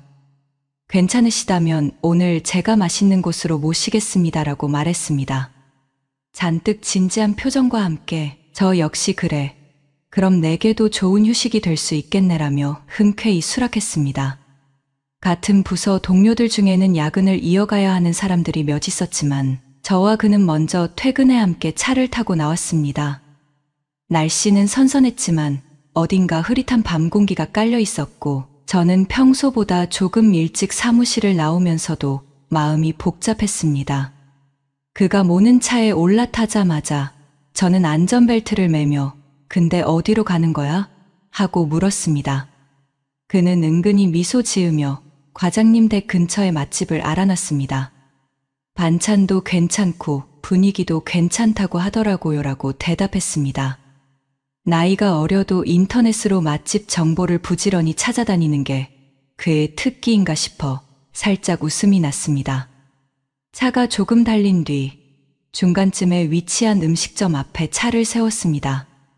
밖에서 보기엔 평범해 보였지만 내부는 깔끔했고 반찬이 정갈하게 나오는 한식집이었습니다. 주문을 하면서 그는 과장님, 소주 한잔 하실래요? 하고 조심스레 물었는데 저도 오랜만에 마음 편히 한잔 마시고 싶다는 기분이 들어서 고개를 끄덕였습니다. 기본 반찬부터 메인 요리가 나오기까지 우리는 그동안 회사에서 있었던 일이며 서로의 취향 등을 주고받았습니다. 젊은 패기로 열심히 일하는 그의 에피소드가 하나씩 나오고 저는 자연스럽게 웃음을 지었습니다. 소주를 나눠 마시다 보니 생각보다 빨리 알코올 기운이 올라왔습니다.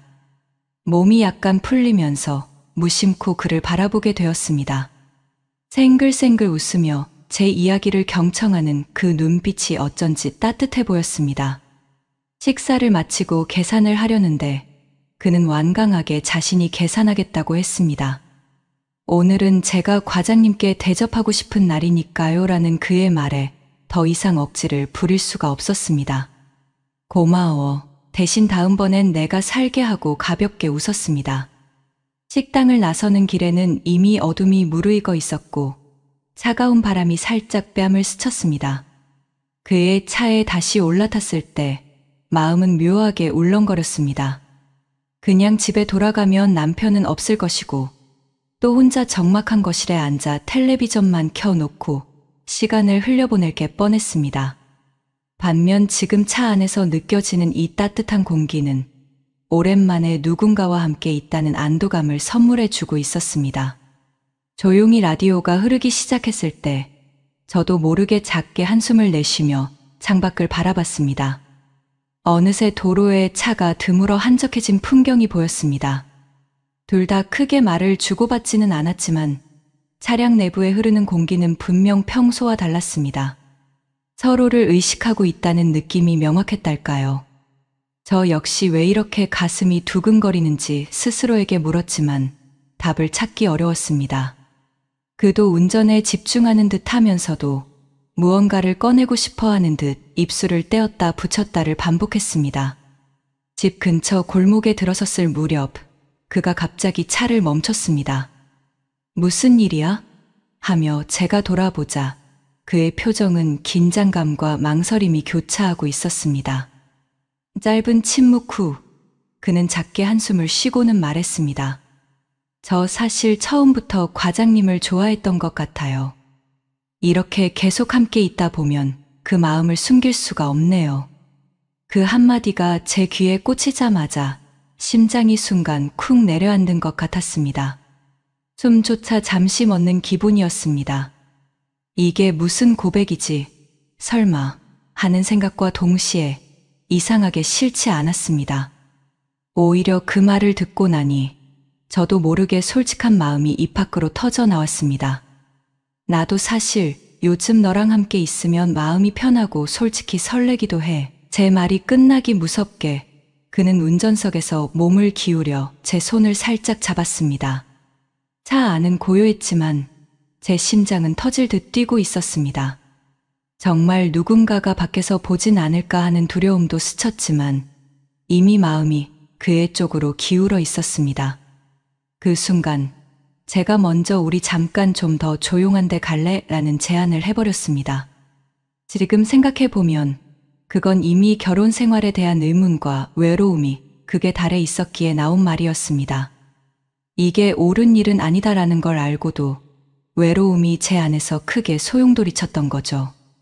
그는 아무 말 없이 고개를 끄덕였고 천천히 차를 출발시켜 인면도로 쪽으로 돌아섰습니다. 붉은 네온 사인이 희미하게 깜빡이는 모텔 간판이 보이자 마음속 경고음이 울렸지만 그 경고음을 무시한 채 저는 그와 함께 차를 세웠습니다. 마치 주차장에 들어서는 순간부터 온몸에 긴장이 맴돌았고 운전석에 앉은 그는 가만히 허리를 펴더니 깊이 숨을 들이마셨습니다. 저 역시 심장이 미친 듯이 뛰어 말을 꺼내기조차 어려웠습니다. 엘리베이터에 오르기 전 리셉션에서 잠깐 절차를 밟는 동안 둘 다 기계적인 미소만 지었고 눈이 마주치면 곧바로 시선을 피했습니다. 버튼을 눌러 닫히는 엘리베이터 문 사이로 낯선 긴장감이 함께 올라타는 기분이었습니다. 층수가 올라갈 때마다 어쩐지 숨이 더 가빠졌습니다. 정말 이걸 해야 하나 싶으면서도 이미 전 뒤돌아갈 수 없다는 걸 깨달았습니다. 방에 들어서자마자 특유의 낯선 침대 냄새와 모텔 특유의 싸한 공기가 느껴졌습니다. 문이 닫히고 짧은 정적 후에 그가 제게 다가왔습니다. 가만히 눈을 마주치다가 제가 먼저 조심스레 그의 품에 머리를 기댔습니다. 그가 제가 뒤흔들릴까봐 조심스럽게 허리를 감싸며 꼭 안아주었습니다. 저희는 말없이 서로를 끌어안았습니다. 처음엔 몸둘 바를 몰라 어색했지만 이내 서로의 체온과 떨림을 확인하듯 천천히 안았습니다. 발걸음을 옮겨 침대 가장자리에 앉았는데 함께 앉아 있으니 제가 그동안 감정적으로 얼마나 지쳐 있었는지를 실감했습니다. 그의 품 안으로 파고들자 몸이 자연스럽게 기댔습니다. 남편에게서 받은 무관심과 외면을 한 번에 씻어내려는 것처럼 저는 그의 온기를 찾았고 그는 마치 애틋하게 달래주듯 손가락으로 제 등을 천천히 쓰다듬었습니다. 식사 자리에서 마셨던 소주의 영향인지 방 안의 공기가 더 뜨겁게 느껴졌습니다. 서로를 바라보는 눈빛에는 어느새 자제력이 사라져 가고 있었습니다. 작은 조명 아래서 그는 제 얼굴을 가만히 들여다보았습니다. 왜 이렇게 슬픈 눈을 하고 계셨어요? 하는 그 말에 저는 울컥 눈물이 나올 것 같았습니다. 남편에게조차 들어본 적 없는 질문이었고 마치 제 속을 꿰뚫어보는 듯 했으니까요. 입술이 닿을 듯 말 듯한 거리를 유지하다가 마침내 그가 먼저 아주 조심스럽게 제 입술에 입맞춤을 했습니다. 순간 온몸에 전율이 스쳤고 저도 모르게 그의 목 뒤로 팔을 감았습니다. 부드럽게 시작된 그 첫 입맞춤은 점차 서로의 숨결을 교환하듯 점점 깊어졌습니다. 미칠 듯이 빠져드는 느낌이었고 동시에 죄책감과 해방감이 뒤섞여 복잡한 감정이 일었습니다. 좀 더 서로에게 가까이 다가가며 우리는 격렬하게 몸을 끌어안았습니다. 그러나 그것은 단지 욕망만은 아니었습니다. 그 안에는 서로가 얼마나 외로웠는지 상대의 온기로 그간의 공허함을 채우려는 간절함이 공존했다고 생각합니다. 그가 다정히 볼을 어루만지며 그동안 많이 참고 기다렸어요라고 속삭일 때 저는 더 이상 저항할 수 없었습니다. 옷깃을 천천히 내려놓고 서로의 체온을 직접적으로 확인하게 되었을 때 저는 한 번 더 심장이 크게 뛰는 걸 느꼈습니다. 전기가 흐르는 듯한 떨림이었고 오랜만에 누군가에게서 느끼는 살가운 손길이었습니다. 겉으론 차분해 보이려고 해도 제 심장 박동은 이미 통제가 안 될 만큼 빨라졌습니다. 그는 제 옷매무새를 서서히 정리해주며 조금만 천천히 해도 괜찮지 않을까요? 하고 부드럽게 물었고 저도 가볍게 웃으며 고개를 끄덕였습니다. 그렇게 우리는 긴 시간에 걸쳐 서로를 확인했습니다. 시간이 얼마나 흘렀는지 가늠할 수 없었습니다. 서로의 숨이 허덕일 정도로 깊이 어우러진 뒤에야 우리는 비로소 정신을 조금 차려 서로를 바라보았습니다. 땀에 살짝 젖은 그의 앞머리가 눈가에 걸려 있고 저 역시 숨을 고르지 못해 헐떡였습니다. 방 안은 다른 소리 하나 없이 적막했지만 그 적막이 오히려 우리를 더 가깝게 만들었습니다. 잠시 숨을 고른 뒤 그는 이불 가장자리를 잡아 덮어주며 오늘 밤 혹시 혼자 있고 싶지 않으시면 제 곁에 계시면 안 될까요? 라고 말했습니다. 순간 눈물이 날 것 같았습니다. 남편에게서는 듣지 못한 배려 섞인 말투, 비록 상황적으로 옳지 않다는 걸 알지만 그 잠깐의 다정함이 제게는 너무나 간절했습니다. 그래서 주저하지 않고 그저 그의 품에 다시 안겼습니다. 그래 오늘은 그냥 아무 생각 말고 있고 싶어라는 말이 공기중으로 흩어졌습니다. 그날 밤 우리는 서로의 상처를 조금씩 감싸고 애틋한 마음으로 따뜻함을 나눴습니다. 한편에서는 앞으로 어떻게 될까라는 걱정이 전혀 없는 건 아니었지만 이미 마음이 간절히 원하는 방향으로 흐르고 있었습니다. 밖에서는 가로등 불빛이 희미하게 창문 틈으로 들어왔고 복도 너머 어딘가에서 들리는 발소리가 언뜻 스쳐갔지만 문 밖 세상은 전혀 의식하지 못할 정도로 우리는 서로에게 몰입해 있었습니다. 한참이 지나 불현듯 핸드폰 진동이 울려서 그제야 시간 감각이 되살아났습니다. 남편이 보냈을까 싶어 잠시 떨렸지만 확인하기조차 싫었습니다. 그냥 그 순간만큼은 이 작고 낯선 공간에서 받은 온기를 놓고 싶지 않았습니다. 결국 전화기를 뒤집어 놓고 다시 그에게로 돌아가 몸을 기댔습니다. 그의 품 안에서 미묘한 설렘과 안도 그리고 죄책감이 뒤섞여 있는 마음을 잠시나마 달랠 수 있었기 때문입니다. 그렇게 길고 긴 밤이 지나갔습니다. 새벽 무렵 창문 틈으로 희뿌연 빛이 들어올 때쯤 저는 비로소 잠에서 깨어났습니다.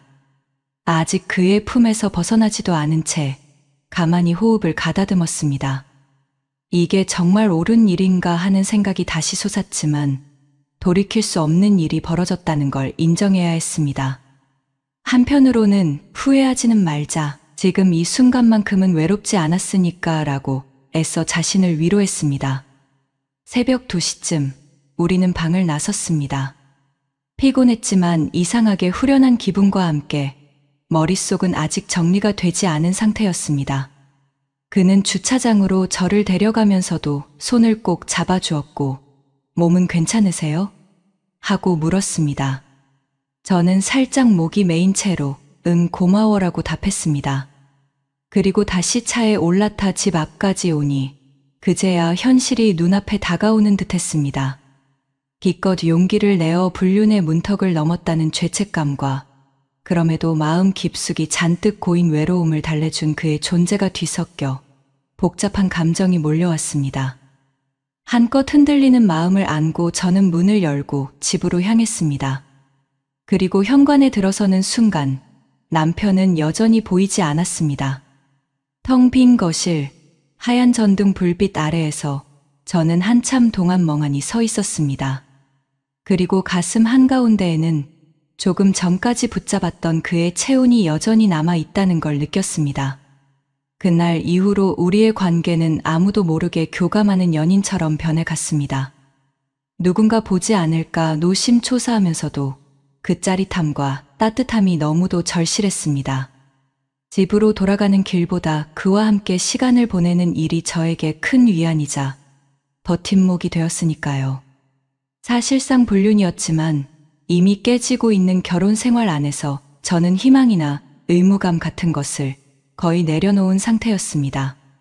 그와 몰래 데이트를 할 때면 주차장에서부터 은근한 스킨십이 시작되곤 했습니다. 어느 날은 그가 퇴근 후 회사 건물 지하 주차장 한 구석에 차를 댄 뒤 운전석에 조수석에 제가 앉은 채 이야기를 나눴습니다. 차창을 살짝 열어 공기를 통하게 하면서도 혹시라도 누군가 지나가면 어쩌나 하는 마음에 늘 긴장했지만 그와 대화를 나누다 보면 어느새 웃고 있는 채 자신을 발견하곤 했습니다.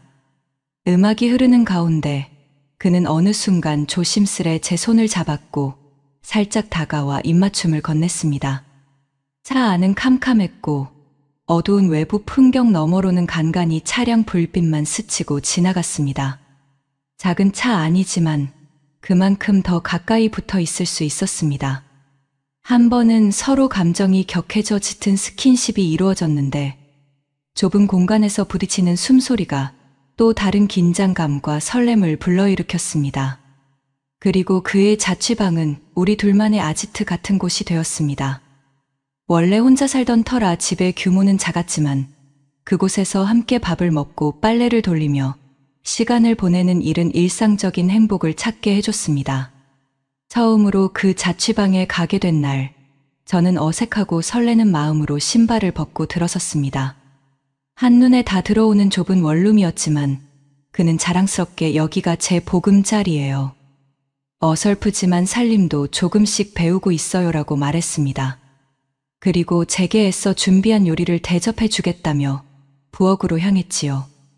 냉장고 안은 빈 칸이 많았고 조미료도 몇 개 없었지만 그는 파스타 면과 소스를 꺼내와 잔뜩 긴장한 표정으로 요리를 시작했습니다. 저는 옆에서 채소를 다듬으며 대화를 주고받았죠. 그나저나 이 집에서 살기 힘들지 않아? 하고 물으면 그는 과장님이 자주 놀러 와 주시면 외롭지 않을 것 같아요라는 농담을 가볍게 날렸습니다. 요리를 마친 뒤엔 같이 식탁에 앉아 나란히 음식을 맛보았습니다. 사실 대단한 맛은 아니었지만 둘이서 만든 식사라는 데 큰 의미가 있었습니다. 그날 둘 다 맥주 캔 하나씩 따서 가볍게 건배했는데 그 캔이 바닥나기 무섭게 서로 눈빛이 교차되더니 아무 말 없이 입술이 닿았습니다. 원룸의 작은 조명 아래서 우리는 오랫동안 포개어 안기고 서로의 체온을 느끼는 시간을 가졌습니다. 사랑이라는 단어가 너무 가볍게 들릴 수 있지만 적어도 그 순간만큼은 서로에게 충실하고 싶었습니다. 때론 격정적인 순간도 있었지만 무엇보다 서로가 서로에게 몰입하여 외로운 마음을 달래고 싶은 갈망이 더 컸습니다. 저녁 늦은 시간까지 함께 있다가 제가 먼저 자리에서 일어나려 하면 그는 무심코 제 손목을 잡고 조금만 더 있다 가면 안 돼요? 라고 조르고는 했습니다. 그러면 저는 순간적으로 내가 지금 집에 가봤자 남편은 없거나 있어도 서로 말을 섞지도 않을 텐데 하는 생각에 발걸음을 떼지 못했습니다. 종종 밤을 그 자취방에서 보낼 때도 있었는데 새벽에 깨어났을 때 그가 곤히 자고 있는 모습을 보면 묘한 안도감과 죄책감이 동시에 밀려왔습니다. 이미 끝이 보이는 결혼이지만 그래도 내가 정말 이렇게 한순간의 위안에 모든 걸 맡겨버려도 되나 하는 고민이 전혀 없었던 것은 아니었습니다. 그럼에도 저는 그의 체온에 깊이 의존해버렸습니다. 회사에서는 역시 조심스러웠습니다. 툭하면 부서 사람들과 마주칠 기회가 많았고 만약 누군가가 결정적인 순간을 목격하기라도 한다면 큰 소문이 날 테니 말입니다. 그래서 가끔은 의식적으로 함께 점심을 먹지 않기도 하고 회의석상에서도 서로를 모른 척할 때가 있었습니다. 하지만 간혹 복도 끝에서 어쩌다 마주치는 순간에 둘이 서류를 건네받으며 손끝이 스치는 상황만으로도 심장이 뛰었습니다. 동료들은 저희를 어렴풋이 눈치챘을지 몰라도 대놓고 묻는 사람은 없었습니다. 그렇지만 이 관계가 오래갈 수는 없다는 것도 둘 다 알고 있었습니다. 저는 계속 유부녀 신분이었고 남편은 점차 저를 멀리하며 외도를 의심하게 만들었습니다. 결국 남편이 결혼을 청산하자고 먼저 제안했을 때 저는 더 이상 붙잡을 이유가 없다는 걸 깨달았습니다. 이미 마음은 남편에게서 완전히 떠나 있었고 그와의 불륜 관계로 사실상 결혼은 파탄에 가까웠습니다. 이혼 절차를 밟으면서도 남편에 대한 미안함이나 미련보다는 이제 곧 자유로워질 수 있다는 마음이 더 컸지요. 하지만 막상 이혼이 공식적으로 마무리되었을 때 저는 다시 한번 고민하게 됐습니다. 이제 내가 홀로 된 상태이니 그와 정식으로 만나 결혼까지 생각해 볼 수도 있지 않을까 하는 막연한 기대감이 없지는 않았습니다. 그러나 그 차가운 현실이 눈앞에 펼쳐지더군요. 그는 25살의 사회초년생으로 아직 진지한 결혼에 대한 책임감을 논하기엔 너무 이른 시기였고, 저는 3번의 유산과 격렬한 시댁 갈등으로 몸과 마음이 병든 상태였습니다. 또 한 번의 결혼이 과연 가능할까, 제대로 이어질 수 있을까 하는 의심이 들었습니다. 그 역시 구체적인 미래를 제안하기보다는 당신이 옆에 있어 주시면 힘이 나요 하는 수준의 애정 표현을 하곤 했습니다. 그러다 1년쯤 지난 시점에 그는 새 회사로 이직하겠다는 말을 꺼냈습니다. 보다 큰 기업에서 자신의 역량을 펼치고 싶어 한다는 포부였습니다.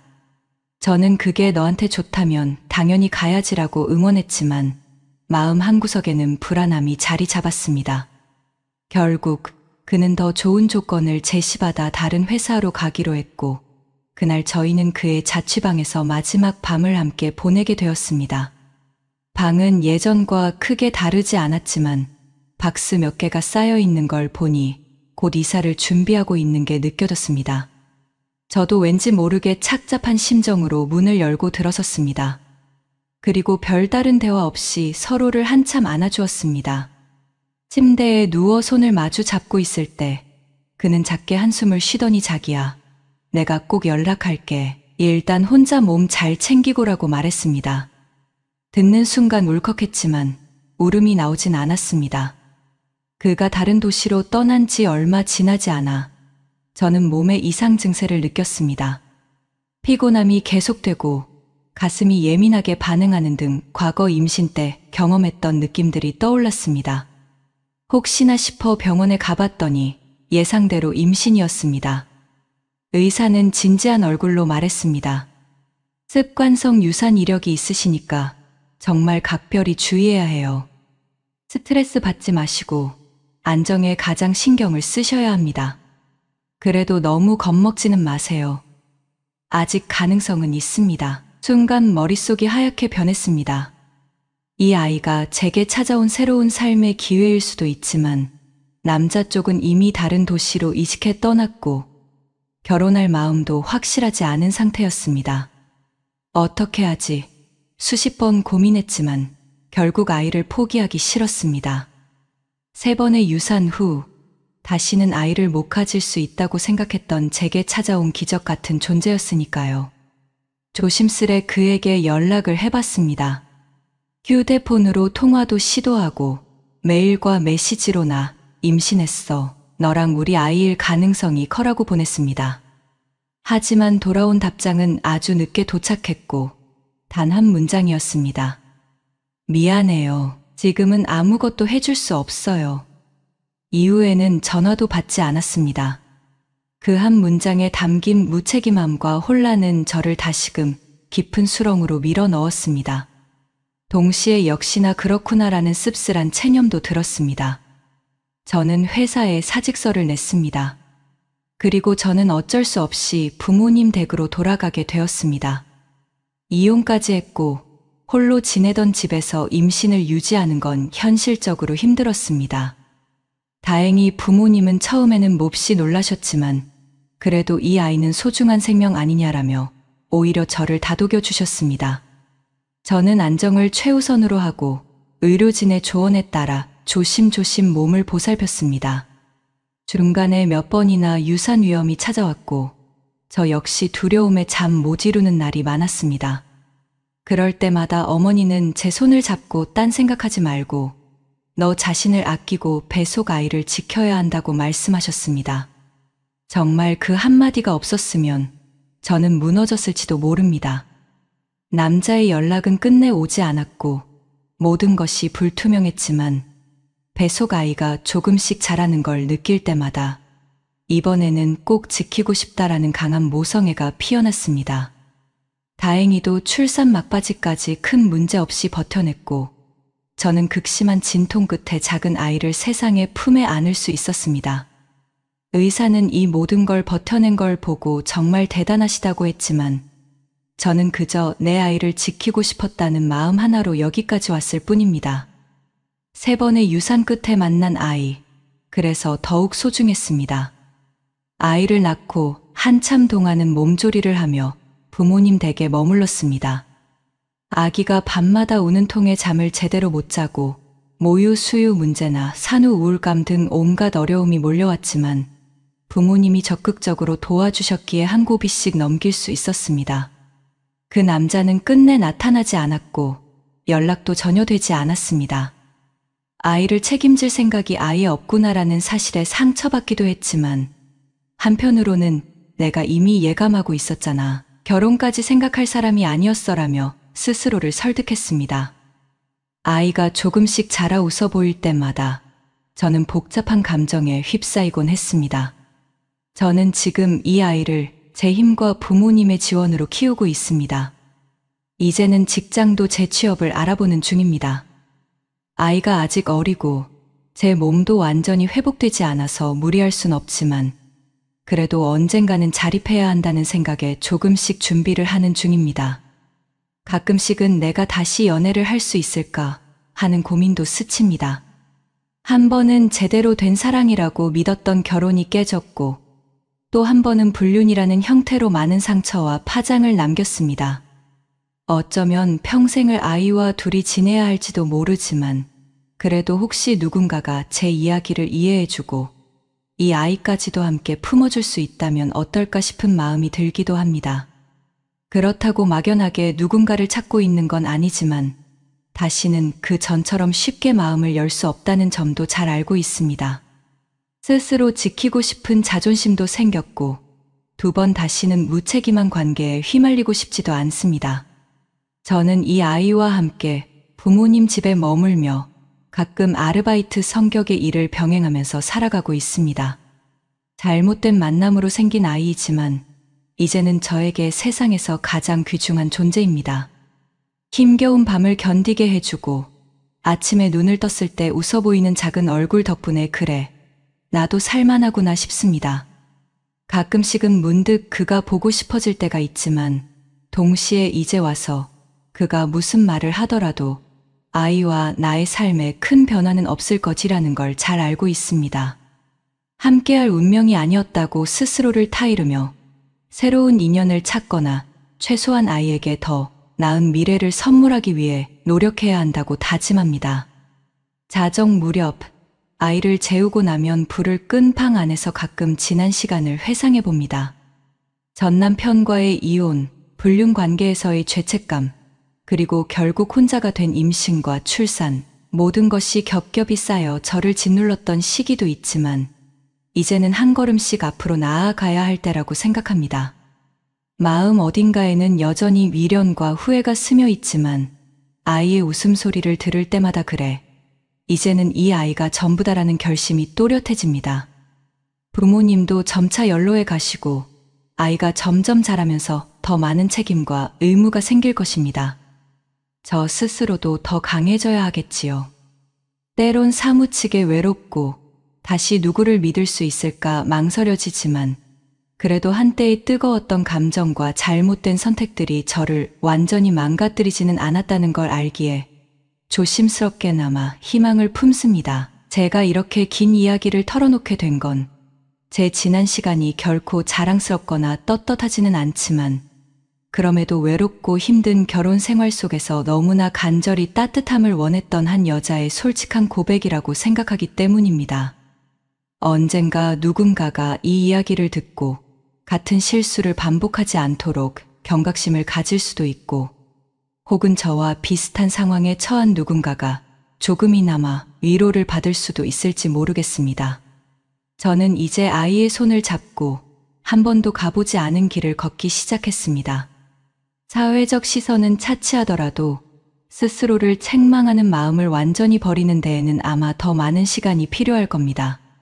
그래도 분명한 건 이 아이가 저에게 주어진 마지막 기회라는 사실이고 저는 그 기회를 절대 놓치고 싶지 않다는 것입니다. 오늘의 사연 여기까지입니다. 재미있게 보셨다면 구독, 좋아요, 알림 설정 부탁드립니다. 감사합니다.